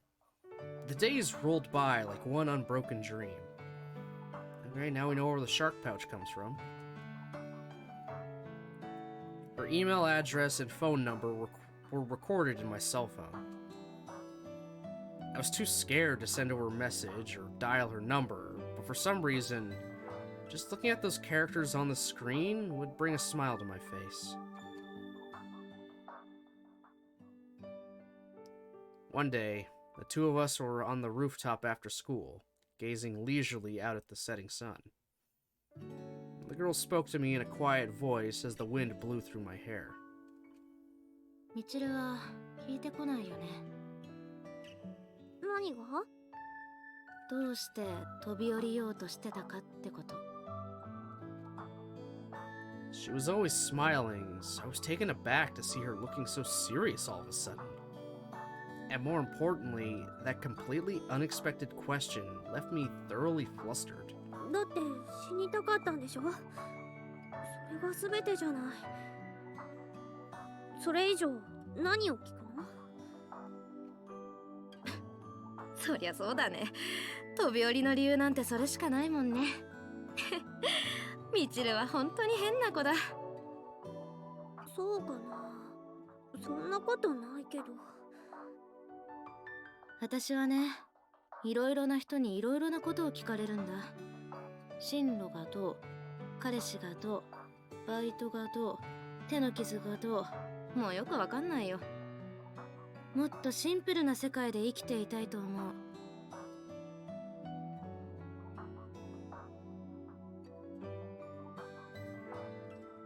I didn't really understand what she was saying, so I listened very carefully.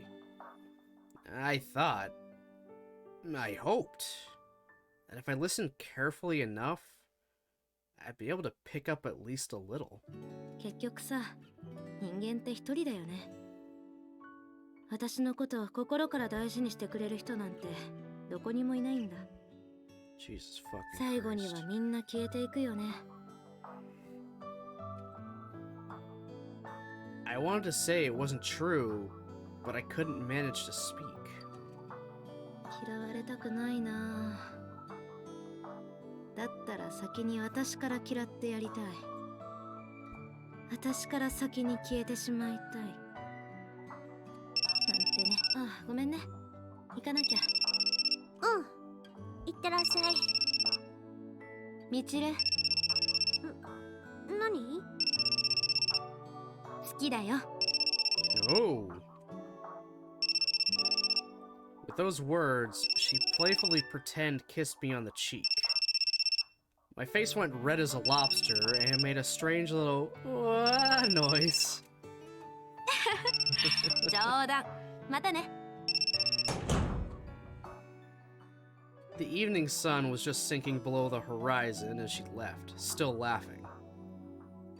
I just stood there for a while as darkness settled over the rooftop.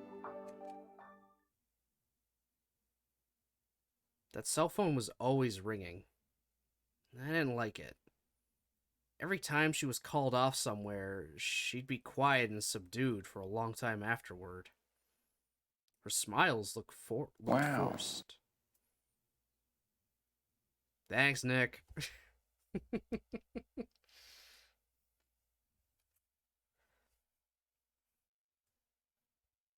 I was worried somebody might be doing cruel things to her, but I wasn't able to ask.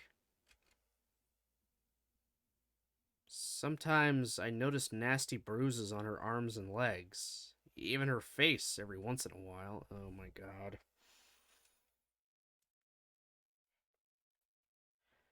She'd always just laugh it off. It's okay, I'm fine, don't worry. I knew it wasn't. It wasn't okay at all. But I was afraid that asking her something would pop the bubble, destroy what we had. So I kept quiet. Even then, I knew I was being a coward. She had pulled me up from the bottom of the sea. Shouldn't I return the favor? Take her hand, like she did for me? The question tormented me for a long time, very long time. But there was no way I could do what she had done. It was still a piece of trash. It was only thanks to her that I could laugh a little. It was only thanks to her that I found a little happiness. I couldn't allow myself to misunderstand. This was a temporary world. A dream I'd wake up from eventually. Lingering alone on the roof, I gripped the cold metal handrail tightly. I still don't have the courage to make the short journey to the other side of that fence.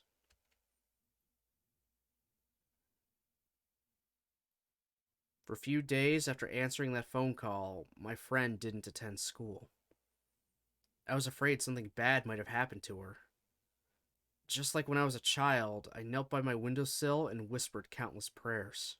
神様、どうか守ってあげてください。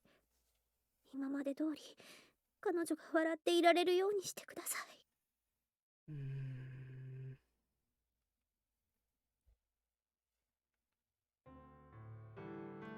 Something definitely happened. At school, I would hesitate in my classroom at the end of the day, thinking she might appear in the doorway, like always, to drag me off to play. But I was a ghost in that class. I didn't dare make myself conspicuous.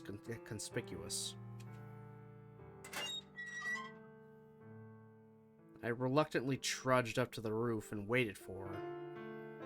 But no matter how patiently I waited, she never came. There was nothing but the steady passage of time. I did nothing but draw breath into a monochrome world.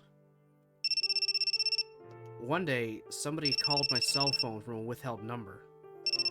I was scared to pick it up, but thinking it might be her, I gathered up all the courage I could muster and pressed the answer button. もしもし。 On the other side of the line, I heard someone breathing harshly, as if in pain. Maybe it was nothing more than a random prank call from a stranger. But in my mind's eye, I saw her on the other end. The person I cared about more than anyone else in the world. And I remembered her words on the rooftop that day.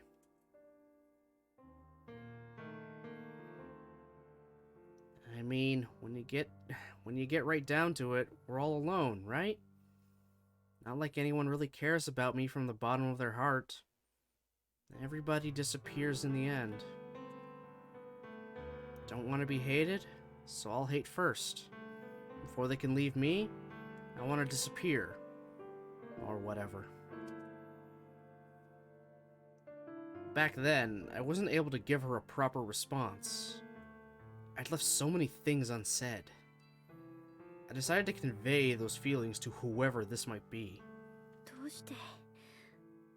して一人だなんて思うの？ちゃんとあなたのこと友達だって思って大切にしてる人がいるよ。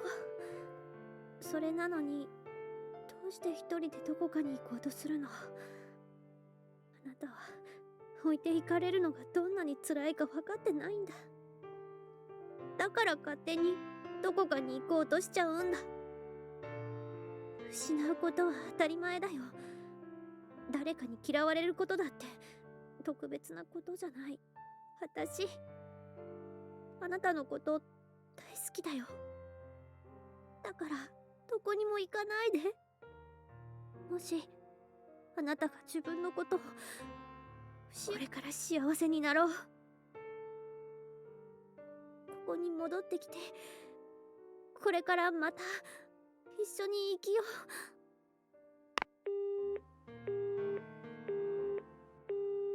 The person on the other end of the line hung out without a single word, or hung up without a single word.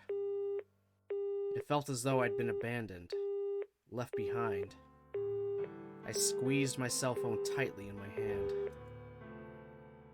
Even now, I don't know who called me that day. The next time I saw my friend was more than 2 weeks later. By that point, even sitting through class had become unbearably agonizing. I would spend the entire day on the roof waiting for her. And one day, completely out of the blue, she appeared before me once again.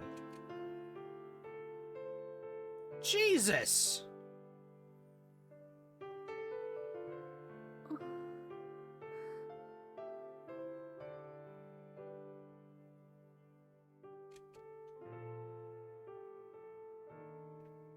I couldn't say a word. there wasn't a trace remaining of the girl who had always laughed so happily. Her school uniform was tattered and torn. Her hair looked like it had been hacked at with a knife. Her face, too, was full of bruises. Numerous wounds, as cruel as anything the tutors had inflicted on me, were openly visible even in the most conspicuous of places. Something terrible must have happened. Something so terrible I didn't even want to imagine it. And it must have lasted a horribly long time. Just like that, there were tears in my eyes. God didn't protect her. I couldn't protect her. 大丈夫。これは私が望んだことだから。彼に捨てられたくなくてしたことだから。The fucking Christ. I hadn't asked a question, but she answered it anyway. Those clipped, vague words weren't enough for me to understand what had really happened to her. But I knew she was lying. I knew many sad, horrible things must have happened. Things she couldn't possibly have wanted to happen. I slowly approached her, then wrapped my arms around her trembling body. It surprised even me. I hadn't expected myself to do any such thing.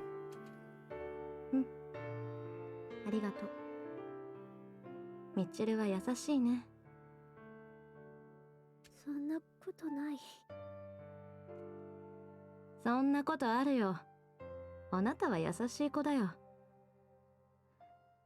ねえ、噂は聞いてるでしょ？あれってその通りなんだ。What rumors? まったくバカだと思うよ。笑っていいよ。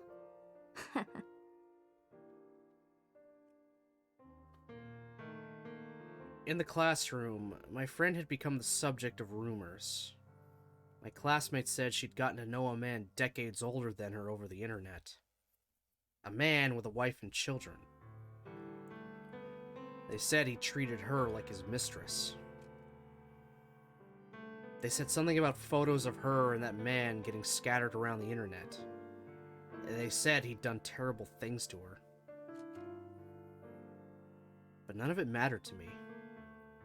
No matter what had happened, it didn't change the fact that she was my best friend. バカじゃないよ。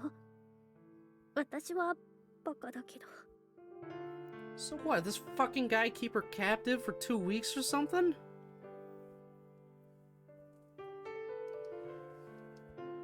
Oh god, gotta stretch.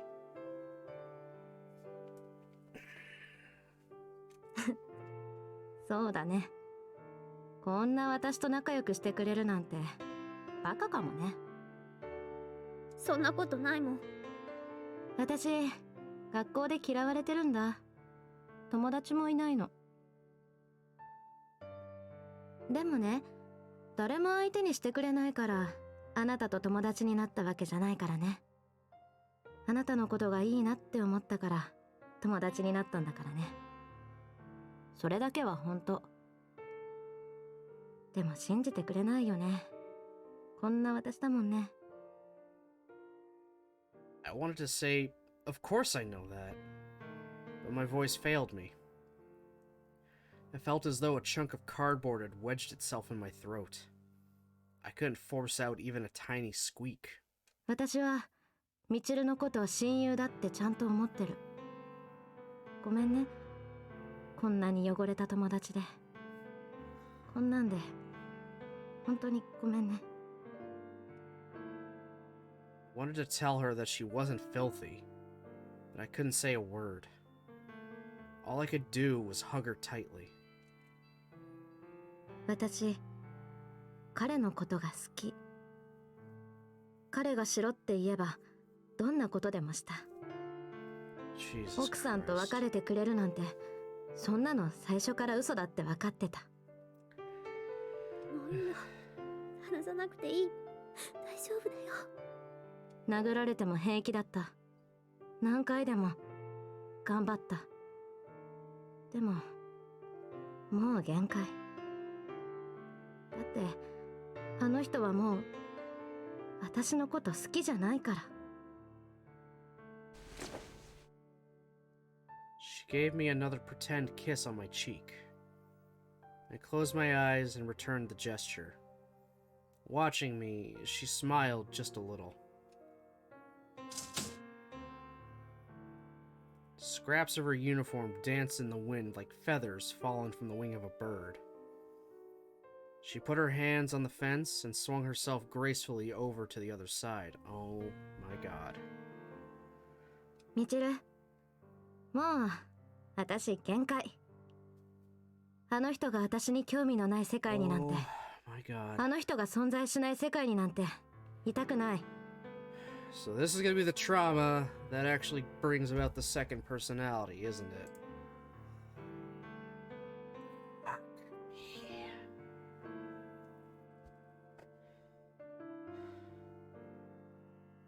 Let's just get it over with. Straddling the border between roof and sky, standing on the line that divided this world from the next, she spoke to me. A single thought ran through my dazed brain. It's just like the first time we met. 先に行くね。 I wanted to say, I'll come with you. You're not the only one, you know? I'm not interested in a world without you in it. So if you're going, I'll come along. Just don't leave me behind. Don't leave me here alone. I wanted to tell her. You joked that you loved me once, but I really do love you. That's the reason I'm still alive today. I wanted her to know, but I couldn't speak or move. My body felt like it was encased in concrete. I couldn't lift a single finger. さよなら、みちる。 Oh, for fuck's sakes.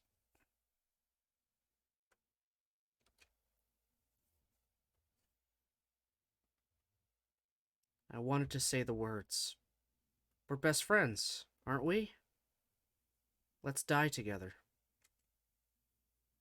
But instead, I just watched her in silence like a complete idiot. See? I was right. I'm the stupid one after all. Gee, aw, I didn't need that.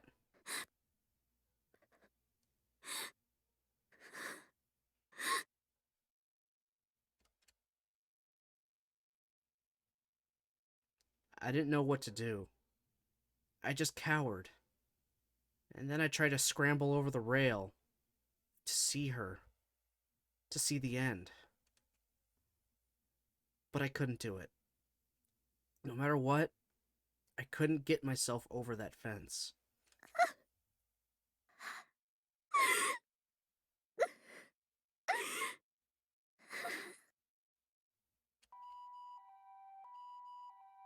I could feel my feet giving way underneath me. I couldn't even keep myself upright. Why hadn't I died with her? I was right from the start. There was never a place for me here. Screwed up big this time, didn't I? Shouldn't have let myself think I could become a normal person. Shouldn't have thought I could find something like happiness. In the end, it vanishes. The bubble pops. In that case, it would have been better never to got my hopes up in the first place. Just like my parents stopped expecting anything of me, I should have stopped expecting anything from the world. I heard the wail of a siren and a chorus of horrified screams from far away. And then I fainted, my body still twinned awkwardly around that fence. Just before I lost consciousness, I heard a sound like a click of a television set falling silent. I don't know if it was a hallucination or not, but I heard it clearly.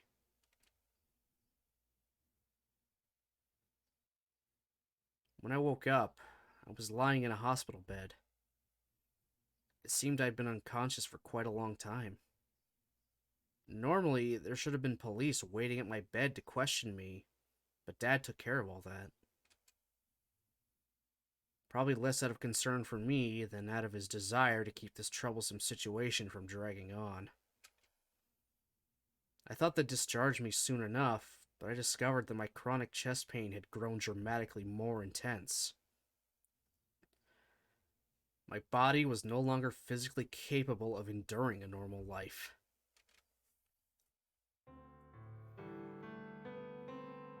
The doctor said, the shock of losing a close friend may well have advanced the progression of the disease, but I didn't really know if that was true. Either way, the pain in my heart was now so agonizing it could at times render me unconscious. My parents had more or less abandoned me, but I guess this miserable new development managed to move them to pity. They decided to send me to America for a heart transplant operation. Personally, I wouldn't have minded just dying. But it seemed like those two wanted to feel like caring parents, so I decided I might as well go along with it. Things moved along behind my back. Large amounts of money traded hands, although I don't know the details. They didn't tell me much of anything about the donor, and I wasn't particularly interested either. All they said was I'd be receiving the heart of a brain-dead girl of the same age as me. I'm sure it must have been a really big, complicated operation. But since that day on the rooftop, I'd been living like an empty husk. Can't really say it felt like much of an ordeal. They carried me off on an airplane to a place where I couldn't understand a word anyone was saying. The doctor put me under anesthesia, and I fell asleep. Before I knew it, I was right back in Japan. It really did seem to happen in the blink of an eye. I didn't have time to feel much of anything.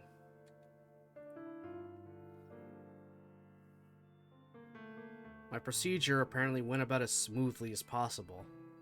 They'd pumped me full of immunosuppressants to prevent my body from rejecting the new heart, but I recovered quickly without any side effects. It didn't even feel particularly strange, having another person's organ inside my body. Sometimes I almost doubted whether they'd really operated on me. Of course, just touching the scar on my chest was enough to convince myself it had to be true. But really, what difference did it make either way? Make a tea? Hey, persuade me. How's it going, bud? I'll have to see if I even have any tea left. Plus, I kind of need a break to walk away from this for a second, so I appreciate that. I will be right back and see if I even have any tea. Otherwise, I'll refund your points. Oh, it's going. Pretty heavy stuff right now, this entire stream so far. So I'll gladly take this mini break to scrounge for some tea. I'll be right back.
I am back, and unfortunately I do not have any tea, so I refunded your points, Persuade Me.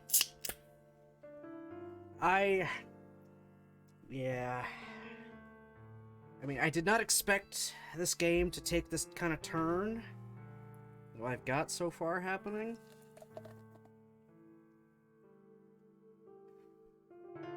I actually had to add a content warning, because this stuff really just kind of came out of nowhere.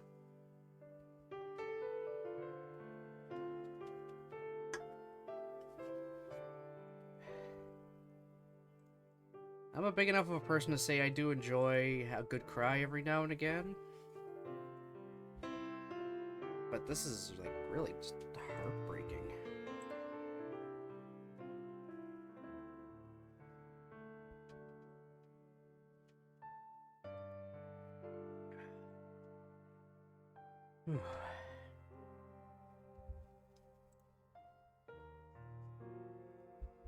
And yeah, Nick, you were right. This is gonna take a while.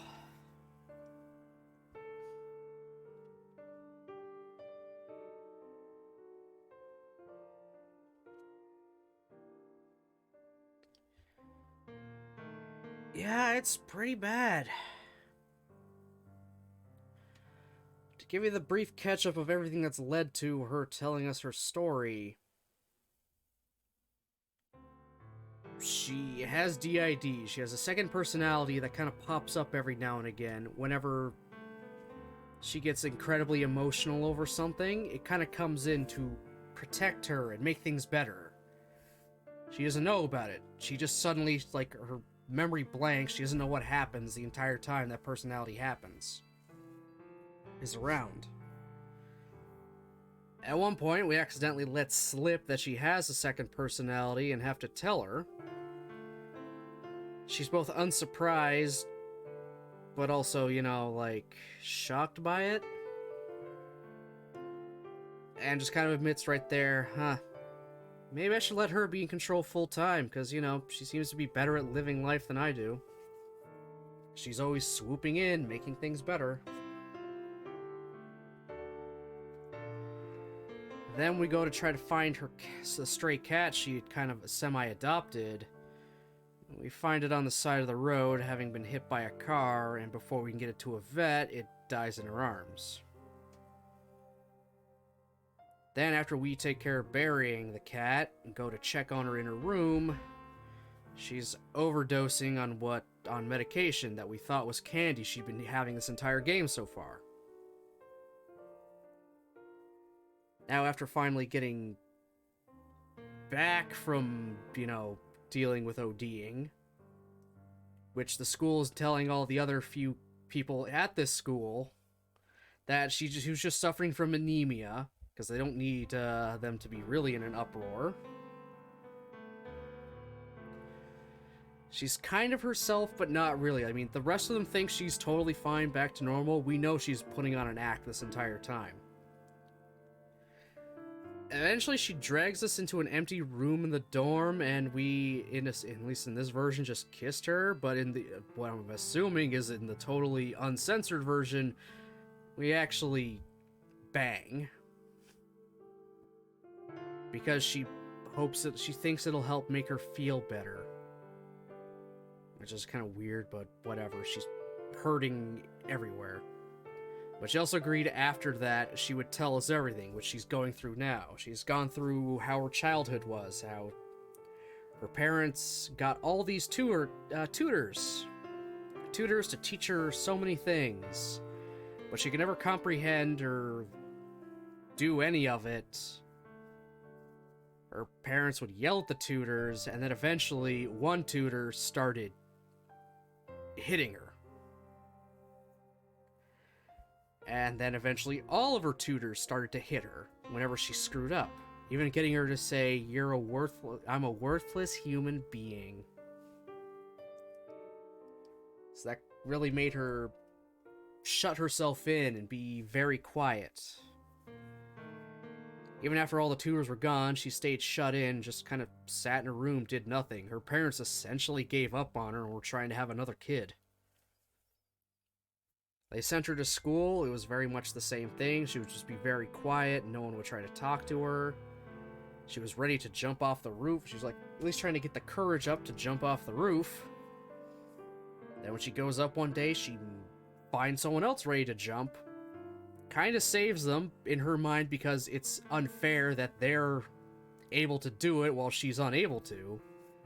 And they strike up a friendship. She starts to open up a little more, actually enjoy life, and look forward to everything. Then after her friend goes missing for like 2 weeks, then comes back onto the school roof with torn uniform, bruises and scrapes and everything from an older man she's been seeing and met on the internet, she decides she's just gonna end herself right there. Jumps off the roof. That eventually makes Michiru's heart actually pretty much really fuck up because she already has a heart condition. And yeah, you caught up to it from here. She went and got a heart transplant.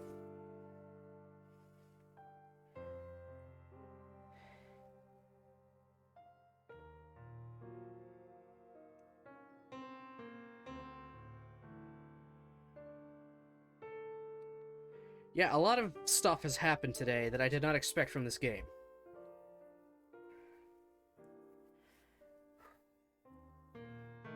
And she's still recounting her history. We're not even up to when she gets to, I guess, the school we're at now. Yeah. And everything started out so nice. She's a pseudo tsundere. She tries so hard to put up the tsundere act, but she's so bad at it.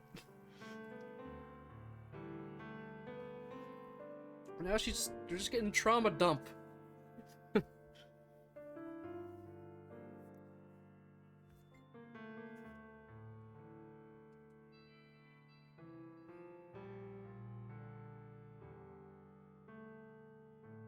The lump of flesh inside me, constantly thumping away, was different from the one that had been in there yesterday. That was all.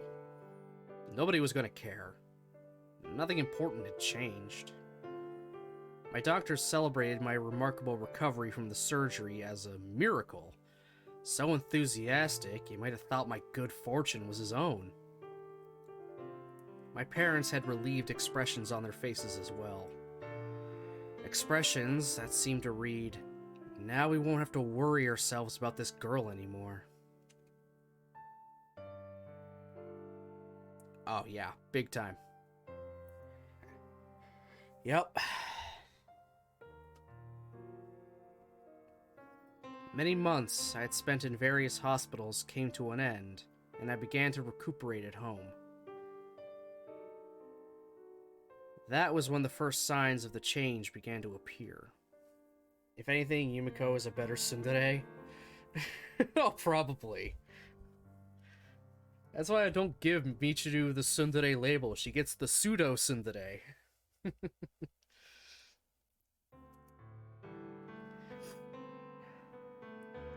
Apparently, I was saying uncharacteristic things to my parents. I was talking and behaving in ways I usually wouldn't, almost as if I'd become a completely different person.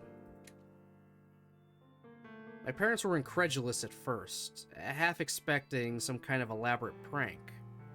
But as they knew, I wasn't exactly a practical joker by nature. I wasn't consciously aware of any of this. My alternate personality came at the price of gaps in my memory. Maybe I was sleepwalking? Or turning into a different person without even realizing it? No, we know that part's true. The doctor diligently studied my brain activity and asked me all sorts of questions, but in the end, he could only offer a vague conclusion. This phenomenon can't be explained by modern medicine. Moon Knight be like... Yeah, but instead of the super geeky personality and the mercenary personality, it's regular personality, and then the one that comes in to shield them from major emotional trauma. And keep them, and make their life better. Only one knows the other exists. At least initially. So the other Michiru knows everything. She's literally watching the entire time regular Michiru is in control. Whenever other Michiru takes over, regular Michiru is basically asleep. She doesn't know what is happening, her memory's a blank, and suddenly she's back, her life is better. Which is a scary thought. It's like, I just lost 8 hours of my day. And everyone loves me again. What happened?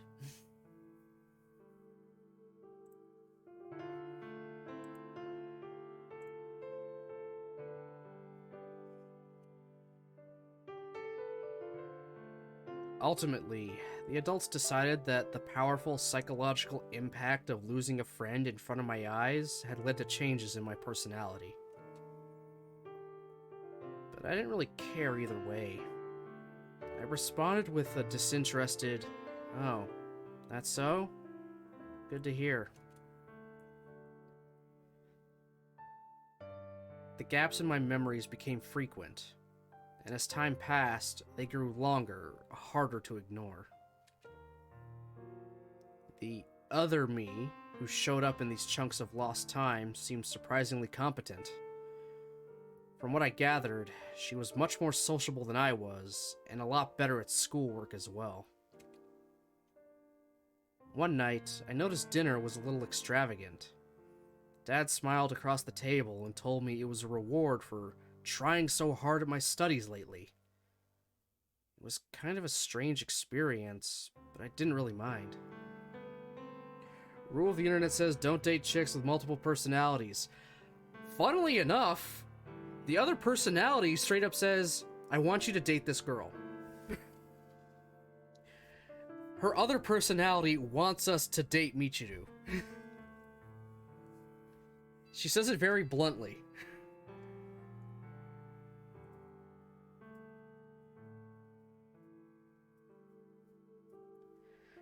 It's a very, very interesting, thing going on here. Yeah, no joke. I am not kidding. One of the first times we truly acknowledged that you're not the same Michiru we always talk to. I mean, the first time that happened, she literally wanted to know, what's a kiss like? I want to know what the feeling is, and just kissed us.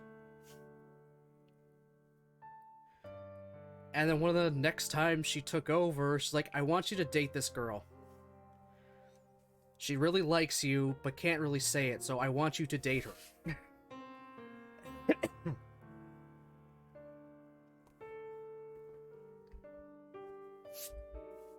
Yeah, I wish I was I swear to God, not a joke.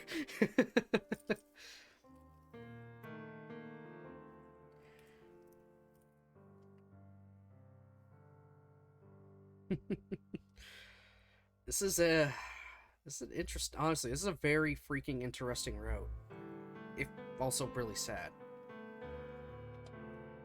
Like, I was just drawn in by the pseudo tsundere act she had going, because tsunderes are like pretty much my thing apparently at this point.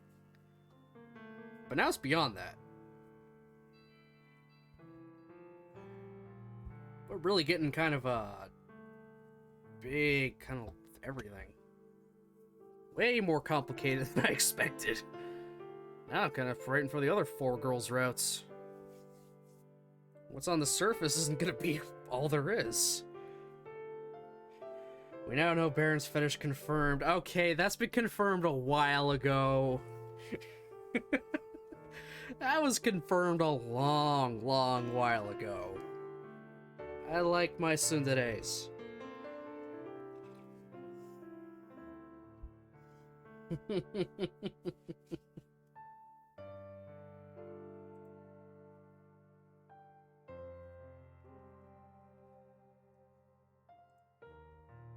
Let's see if I can find that script.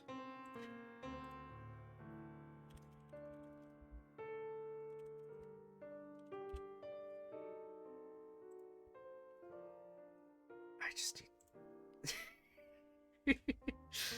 I need to break up the... it's a fucking video, goddammit. I just want the script.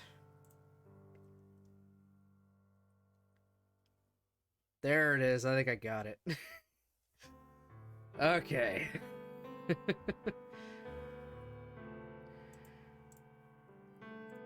Well, this definitely isn't 100% me. It's very much a,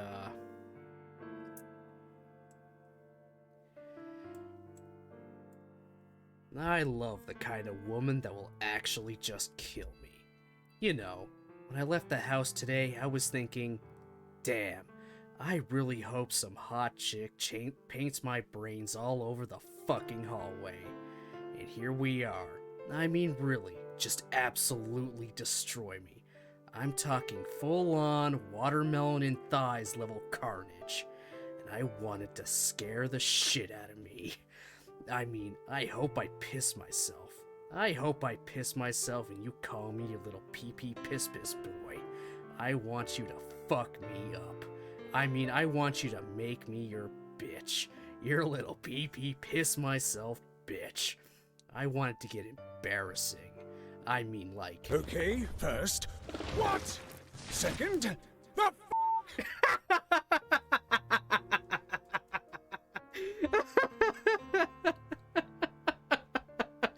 I was waiting. I was waiting for it. I can't even finish it now. That was just perfectly timed, Nick.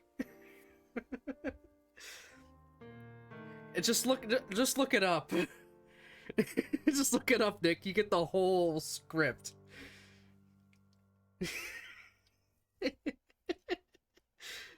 Oh. I was just trying to find the lines for that. But yeah, I do kind of like women that can, you know, fight back a little like that, make little remarks and shit. Definitely not the full yandere. Yeah, it's the Cowboy Bebop thing. Apparently it's actually not Steve Bloom that does that entire little long-ass script I was reading through, but someone that sounds incredibly like him. But that makes it even better. Like, it's so close, like, you could swear to God that was Steve Bloom.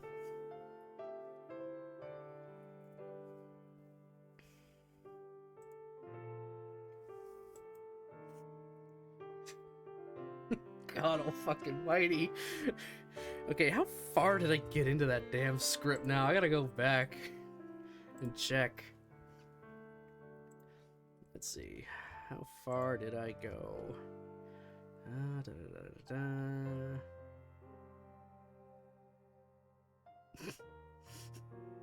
da. I was 1, 2, 3, 4. I was 5 lines from finishing that whole thing. Oh, yeah, okay, I'm gonna put the link in the comments.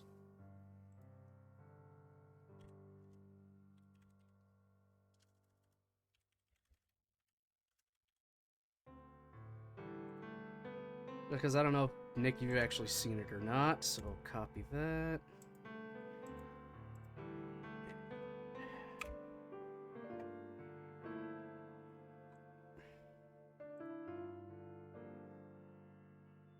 I wanted to scare the shit out of me. I mean, I hope I piss myself. I hope I piss myself and you call me your little pee-pee piss-piss boy. I want you to fuck me up. I mean, I want you to make me your bitch. Your little pee-pee piss myself bitch. I want it to get embarrassing. I mean, like... Okay, first, what? Second, the Yeah, good one, Nick, honestly. Real good one there.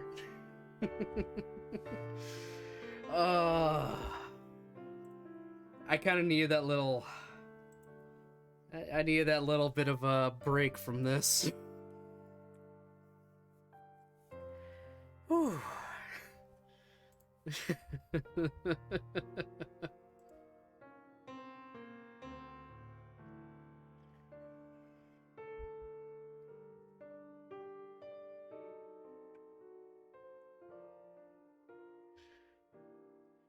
That was too good.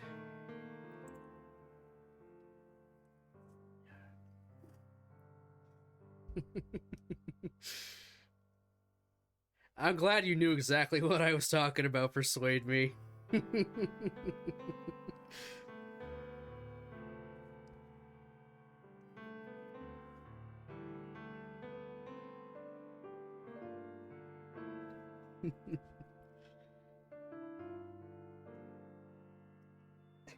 It's so good.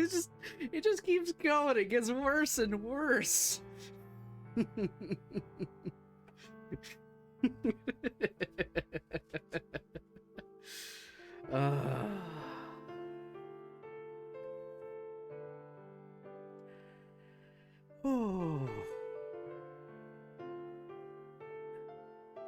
Alright, I'll try to get through the rest of this now. Man, this is taking a while. I needed the levity. Just to keep going.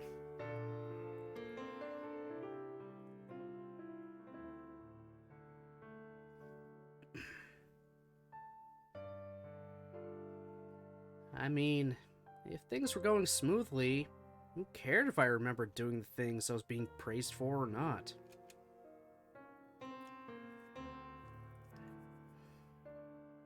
As this pattern continued, I found myself acquiring a number of friends as well. Of course, I'd gotten to know them during the blank spaces in my memories, so I didn't really know what sort of people they were. Without any effort on my part, lots of people began greeting me in a friendly tone on the road to school. After saying hi, they'd usually ask, "What's wrong? Not feeling so good today?" Seems like they saw the usual me as the sick Michiru, and the person who showed up in those blank periods of lost time as the normal, cheerful Michiru. どうした？具合が悪そうだな。 I was lying down in my room one evening when Dad stopped by to check up on me. らしくないぞ。いつもの元気な道を見せてごらん。 Not knowing what else to do, I forced a strained smile onto my face. 大丈夫。明日には元気になっているさ。今日のお前とはさよならだな。 Smiling, Dad left the room and closed the door behind him. And all of a sudden, an image flashed into my head. An image of a girl frozen in flight. It's the girl who'd left me so abruptly. My best friend, who'd abandoned this world. Final goodbye echoed inside my head, rebounding off the walls of my skull. The world was terribly sharp. Every time it clanged against the bone, it felt as though someone was drilling me open from the inside.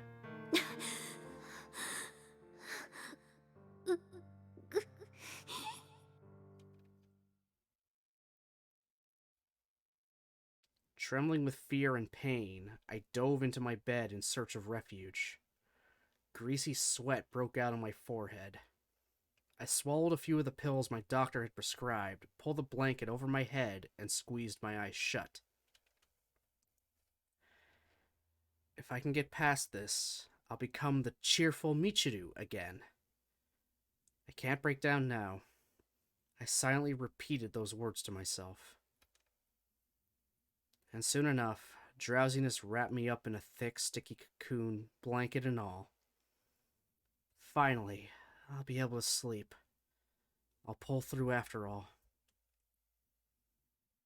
It was just as those thoughts were running hazily through my mind, just as I stood on the border between reality and dreams, when I heard the unfamiliar voice from outside my blanket. 大丈夫だよ。安心して。心配しなくていいんだよ。 I didn't understand in the slightest how this was supposed to be all right. Hearing the voice of some strange woman as I tried to fall asleep really didn't seem to qualify. 私が君の弱さを引き受けてあげる。これからずっと一緒なんだから。うん。親友だろ。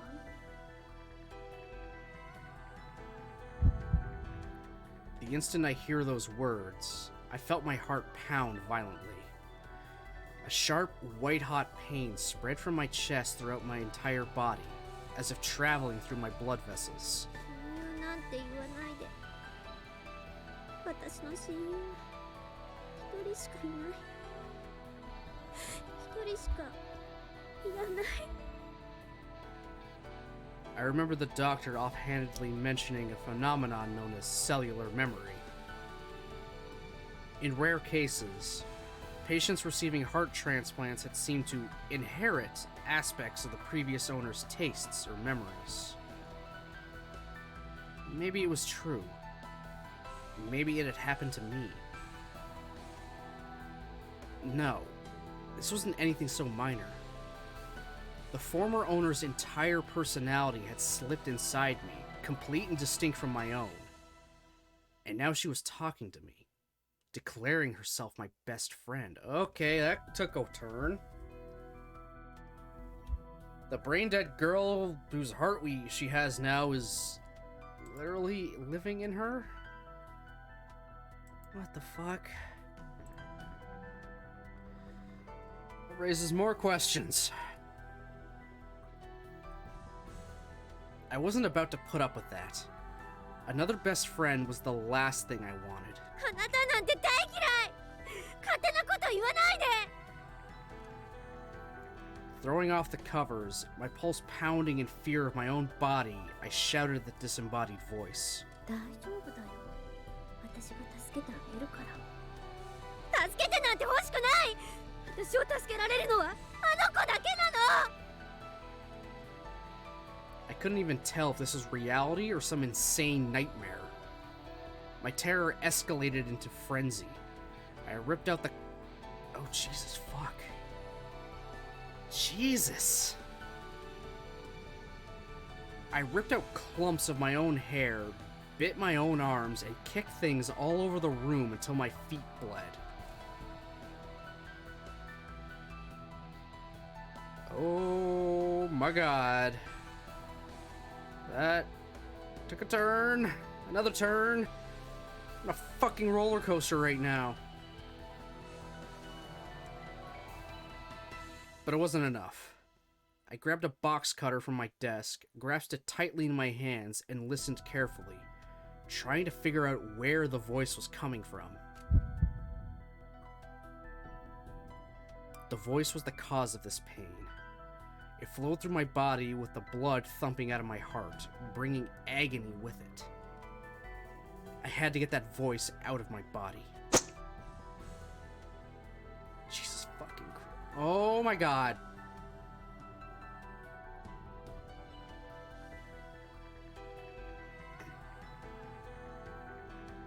This is going a little too much. Fuck me.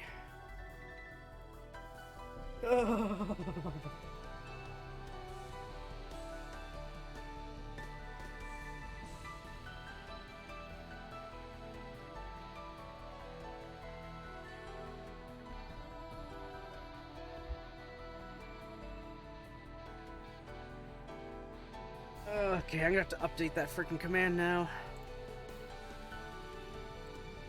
And I can't remember offhand how to do it through chat, so I'm gonna do it through the actual thing. So one moment.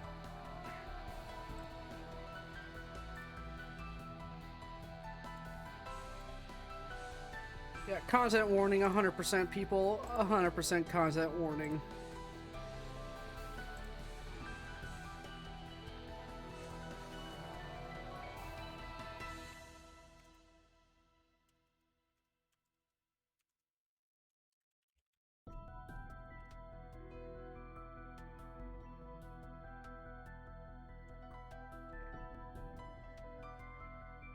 Holy fuck.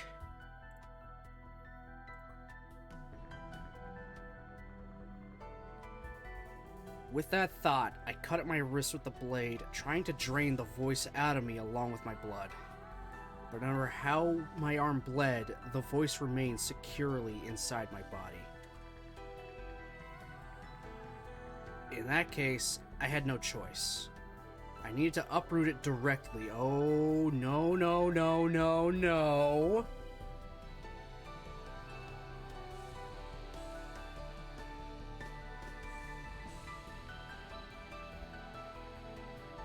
For the other ones, yeah,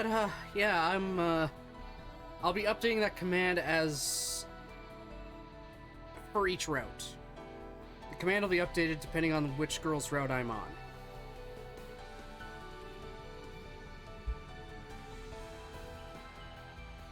Because this is already pretty fucking nuts, so I'm sure the other 4 girls are gonna be even more, or much of the same.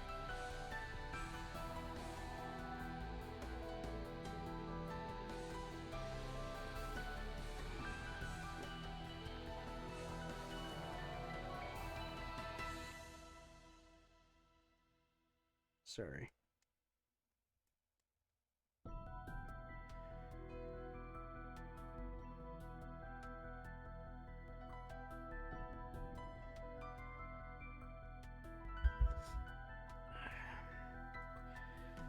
I needed to get rid of that foreign entity pulsing away inside me. Oh my gosh, she's gonna try to rip out her own fucking heart now. Oh god! Oh my god.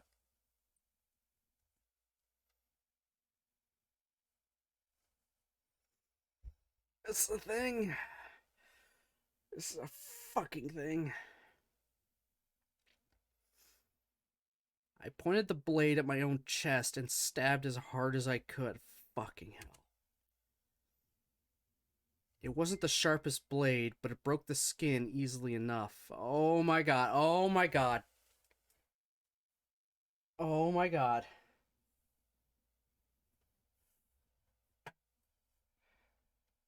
Slowly it gouged its way through my flesh. Just a little further and I'd reach the heart. Oh my god. The invasion would be over soon. I'd be rid of the voice. I felt relief washing over me. But just then, I smelled the distinctive mixture of cigarettes and strange women, and realized my father had entered the room. Oh my god. Yeah, I apologize. What in the... I don't like that どうし visual. たミチル。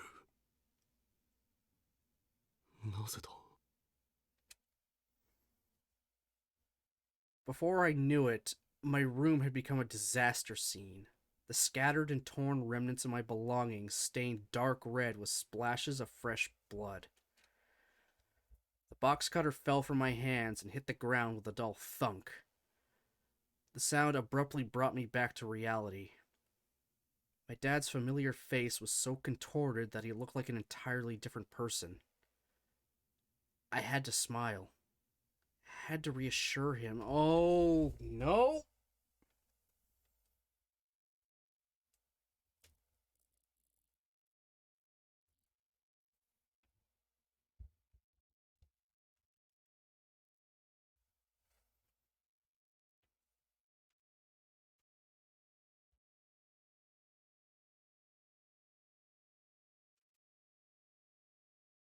Oh.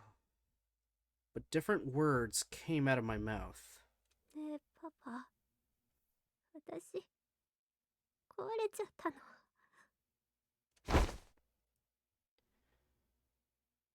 Dad hugged me closely for the first time in many years. But it was very different from that girl's embrace. Even though he was holding me close, I could feel a vast chasm looming between us.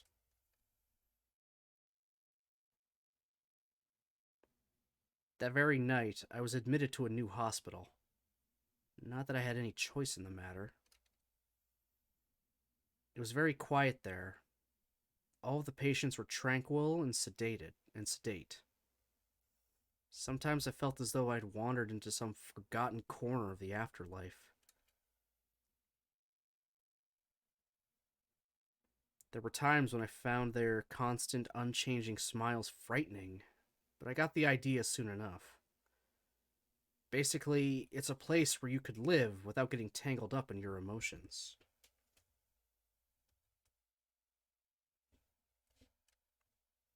You could pass the time peacefully, thinking about nice things. To put the opposite spin on it, In that place, you weren't allowed to think about anything else.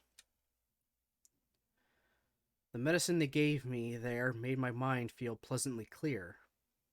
My other personality stopped emerging entirely. It was like living inside a tightly closed music box. Boring, but very peaceful. I stayed in there for a long time. I didn't talk with anyone. For the most part, I just stood quietly by the wall, trying not to stand out. Trying to shrink myself down to the point where the world would overlook me. But one day, I tripped on the leg of a chair and fell to the ground. That had never happened before, so I wasn't sure what to do. Fortunately, no one insulted me or yelled angrily.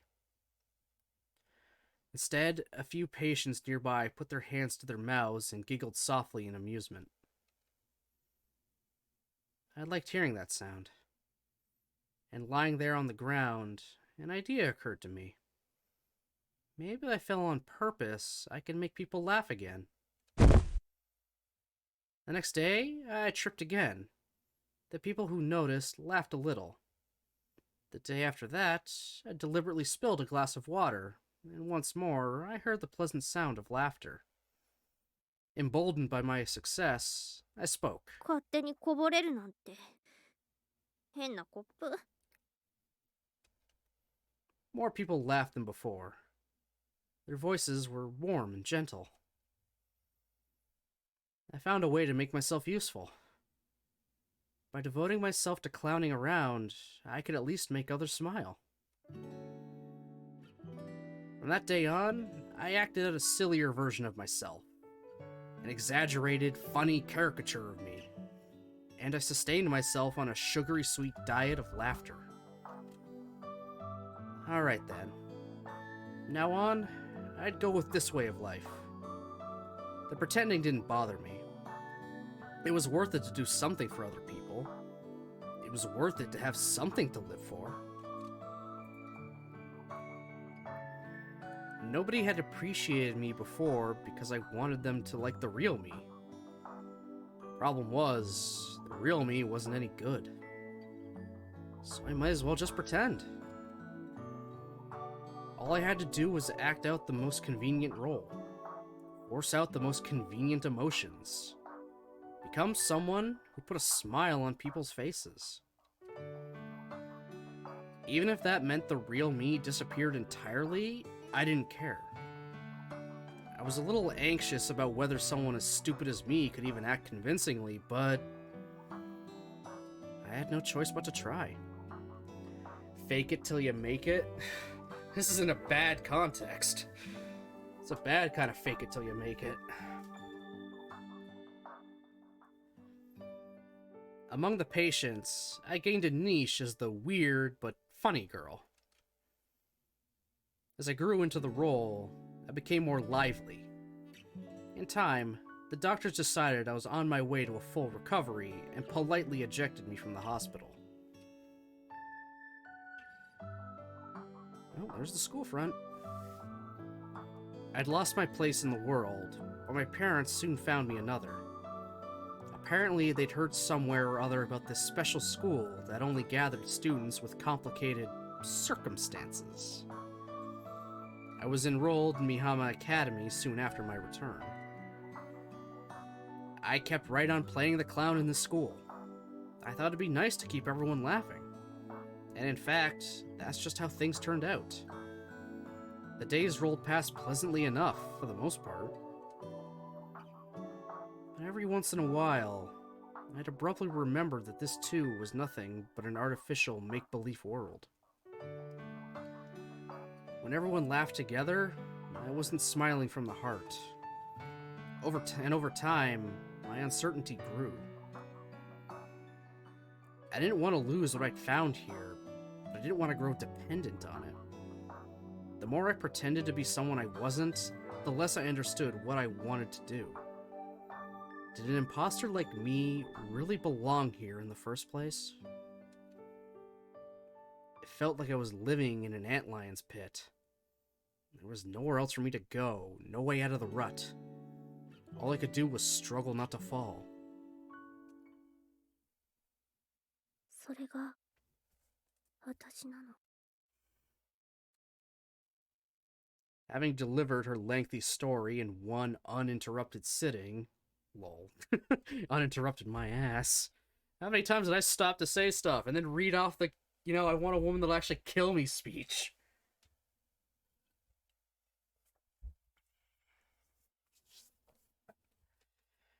Ooh. Michiru finally pauses, her face lined with fatigue. 薬で自分の知らない自分を抑えて人の顔色を伺って生きているのが私。そんな私を抱いてくれてありがとう。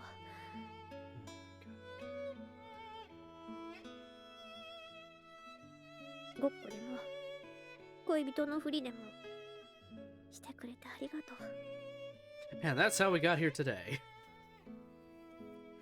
Yeah, that's the first thing I want to hear after sex. So here's my entire life story of how I've just been faking everything, and everything I do is a tragedy. Perfect pillow talk. But I mean, she trusts us enough to tell us.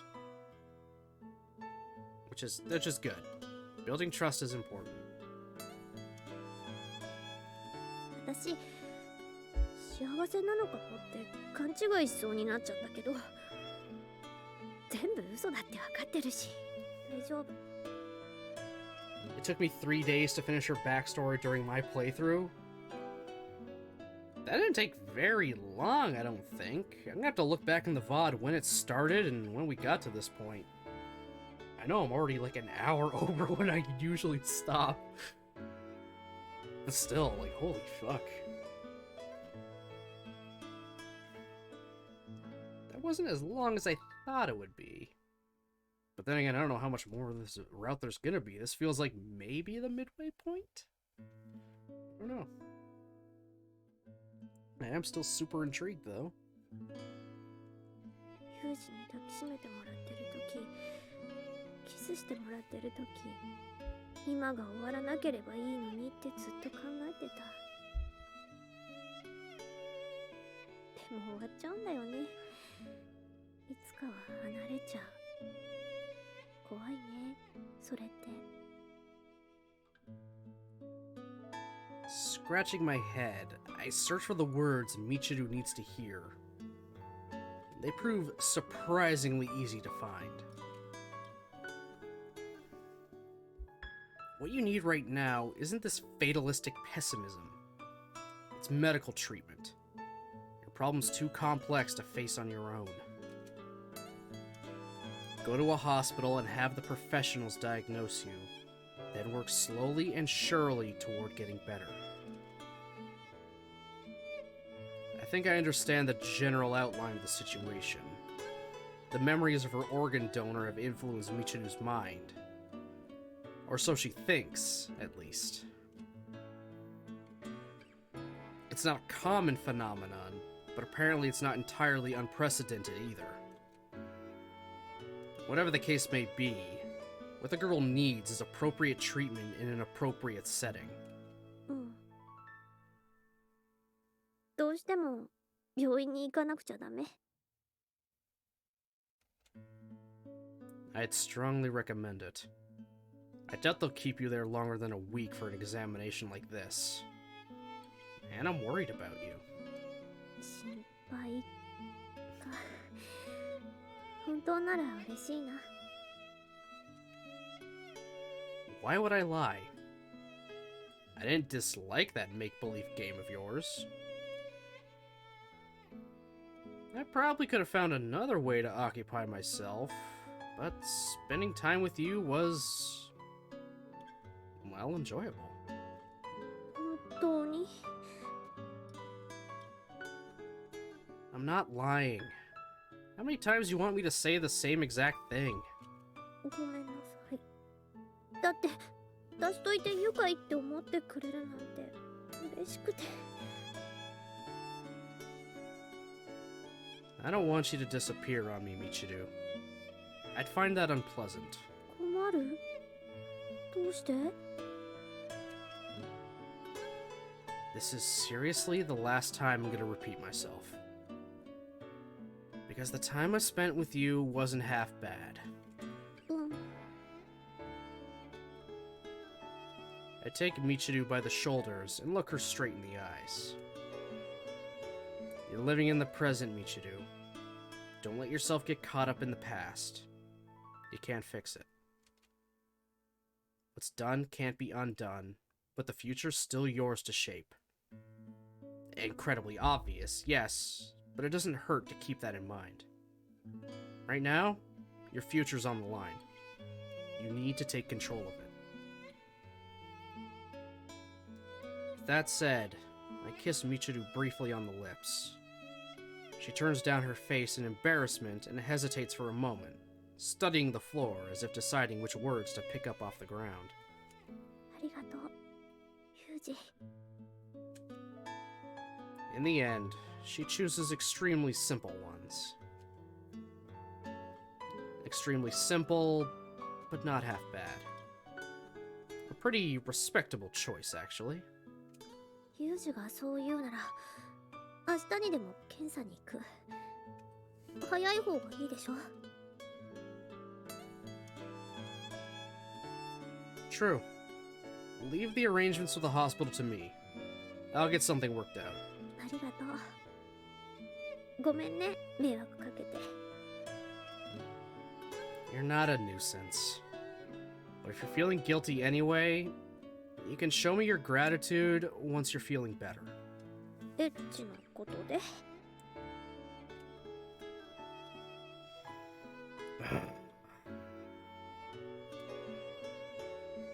No! Don't be an idiot. 冗談。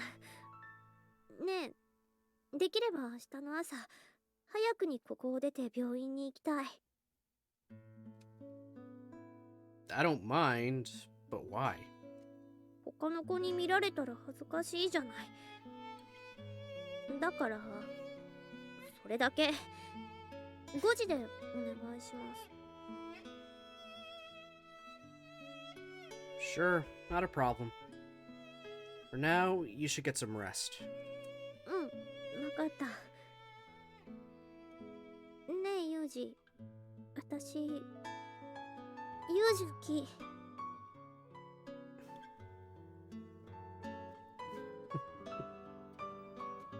なんて言わないんだからね。Nice try. She delivers this line in such a subdued, quavery tone of voice that I can't help but laugh. Yeah, I got it. Alright then, I'll see you tomorrow. またね。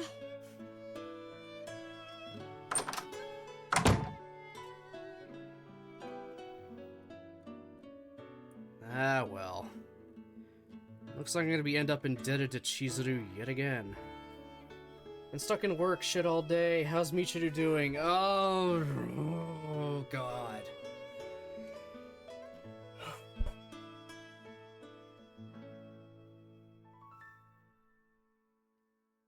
It's been 3 hours of trauma. She recounted her entire backstory to us. Starting from when she was a child and being beaten by her tutors because she wouldn't be able to do anything they tried to teach her, to finding out she had a heart condition, so she couldn't do any kind of real physical activity of any kind. She became super shut in and figured life was meaningless and she should die. She just needs a sign from God to say, I should climb over the fence of the school roof and jump.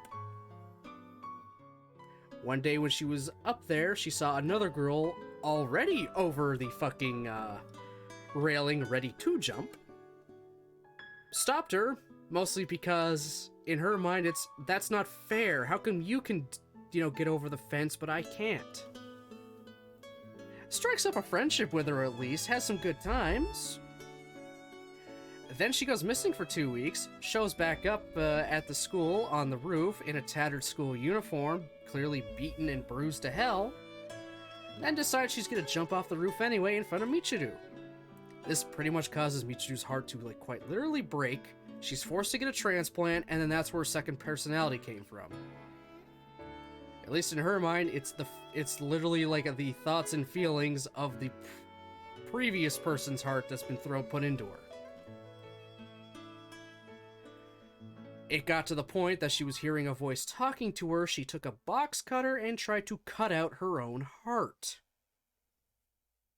She was then very clearly put into a psych ward for a while, and then came up with and then just decided to come up with a personality of making people laugh by being a clown and goofish and just kind of like just, you know, acting dumb. And all the medication she's been taking, which is, I think, clearly the candy she has, is what keeps the other personality from emerging. Because the entire time she was in that hospital and taking that medicine, her other personality never appeared.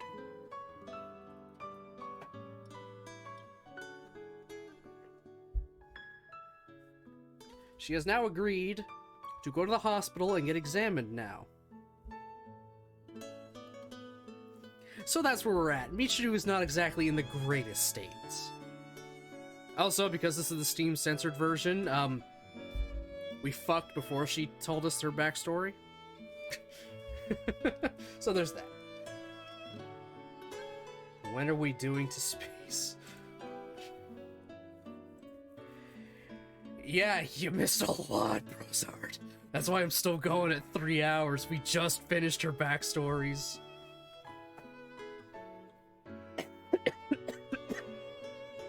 So yeah, there are now content warnings. I now have a content warning command again for this game. That's what we got so far. Yeah. I've been talking like non-stop.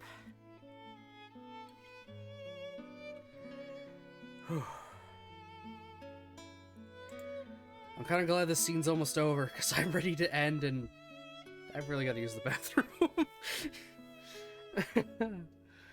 Oh my god.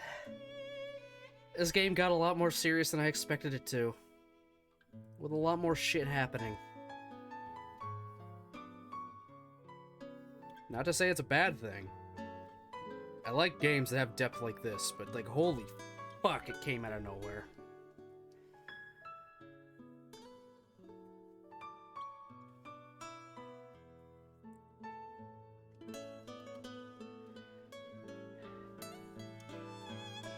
I spend my walk to the principal's office ruminating on Michiru's story. Her tale's still fragmentary, and the plot's tangled. Deciphering it is going to be difficult. Might even turn out to be one of those books you can spend a lifetime on without ever finding a conclusive interpretation. But even so, I've decided to keep turning the pages. Why? Because it feels like the thing to do. Simple as that. Okay. セーブするわ。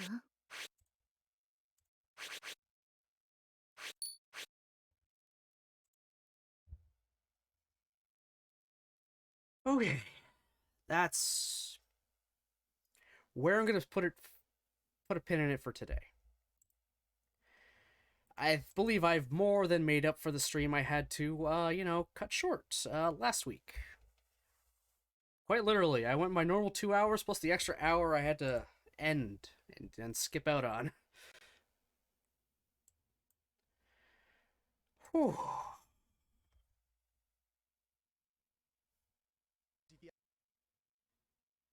Oh boy, oh boy, oh boy.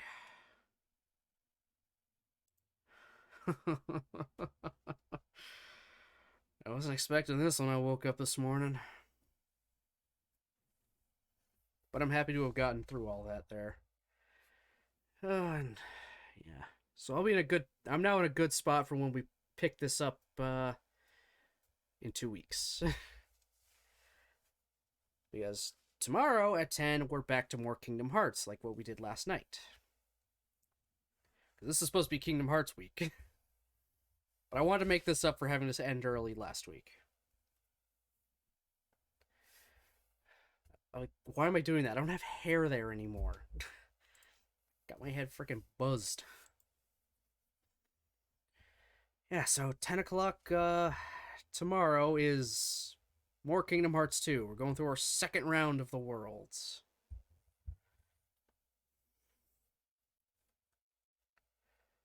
Yeah. I don't really have anyone to raid, unless someone has a suggestion.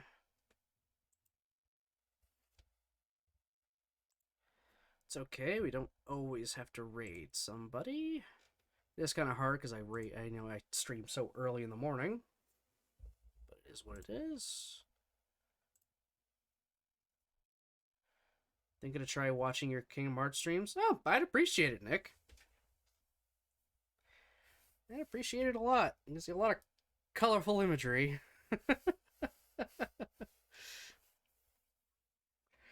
Yeah, and I don't feel comfortable rating someone with over 100 viewers right now. Unless it's someone I are somewhat okay with. But they're not on. Like, I would totally raid the person who made my emotes, Ginger Snap Cyrus. I would, 100%. Because I've done it in the past. Mostly because she made my emotes. So I feel totally comfortable raiding her.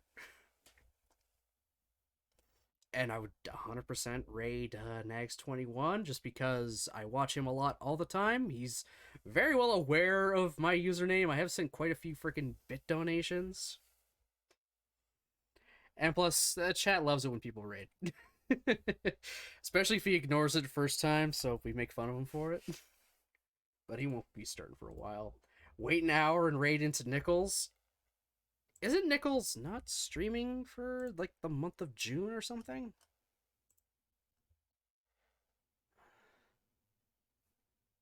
Yeah. Nichols isn't going to be streaming from the 3rd to the 27th. Unfortunately.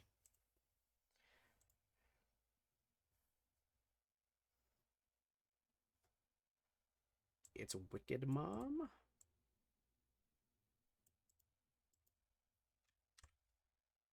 Let's see.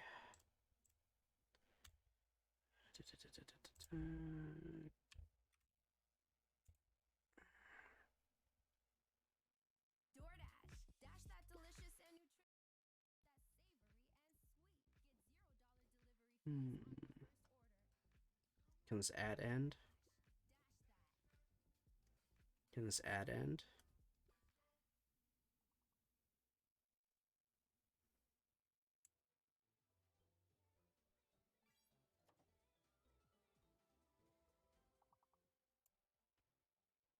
It doesn't even look like they're there at their desk right now.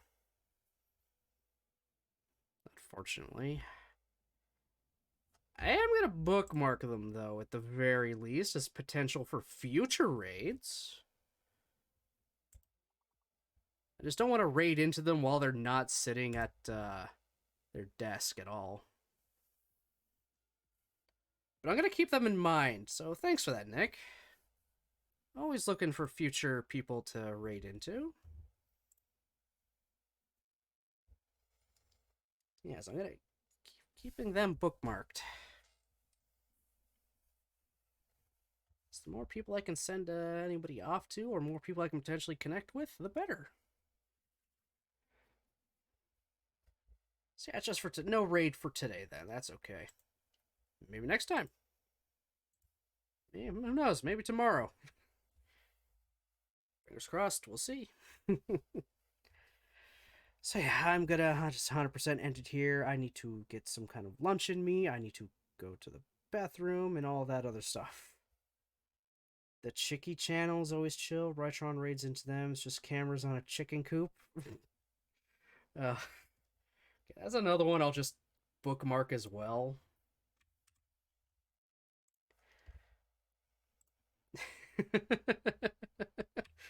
Yeah, I gotta bookmark that one.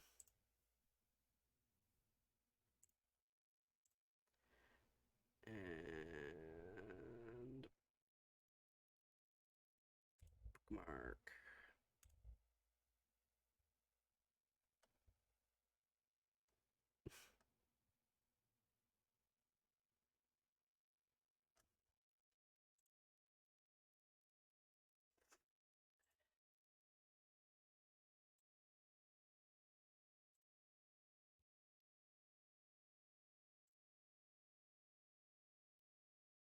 Barely even.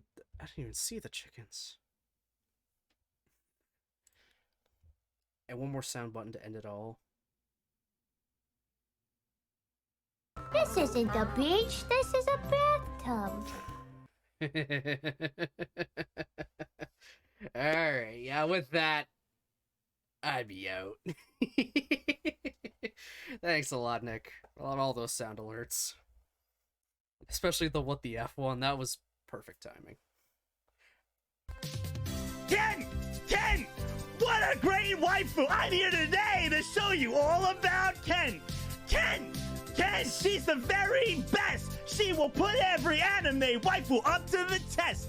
Whenever I'm sad, I get me some Kent. My penis goes up, it never gets bent. I say, Ken! Ken! She's the best! Thanks!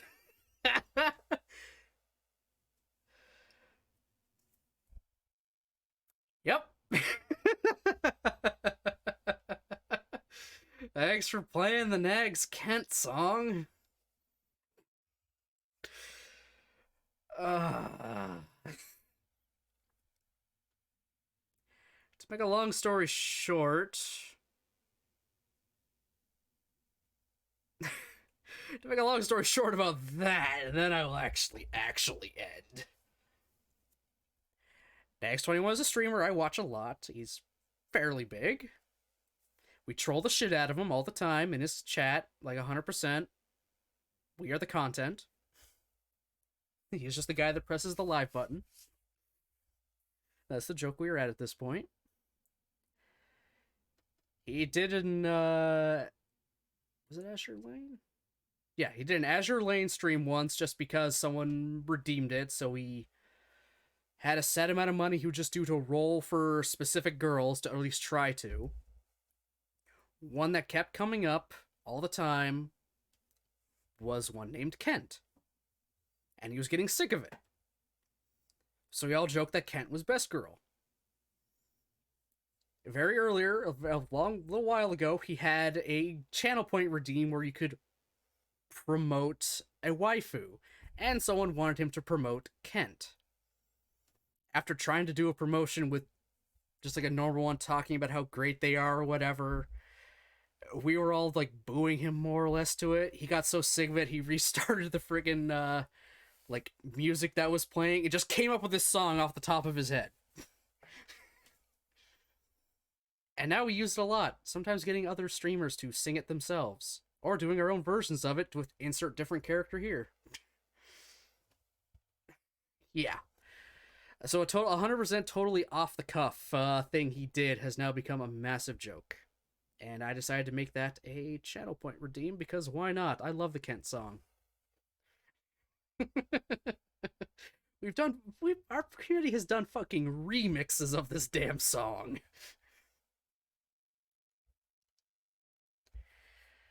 Yeah. Anyway, now I will actually end. So, thanks everyone for watching, commenting, and lurking. I appreciate it very, very much. I'm sorry this stuff got a little heavy, but I'm glad you guys were here to help kind of lighten the blow a bit. Help, keep us all in higher spirits. So, I hope you all have yourselves a great rest of your day, and I'll see you next time.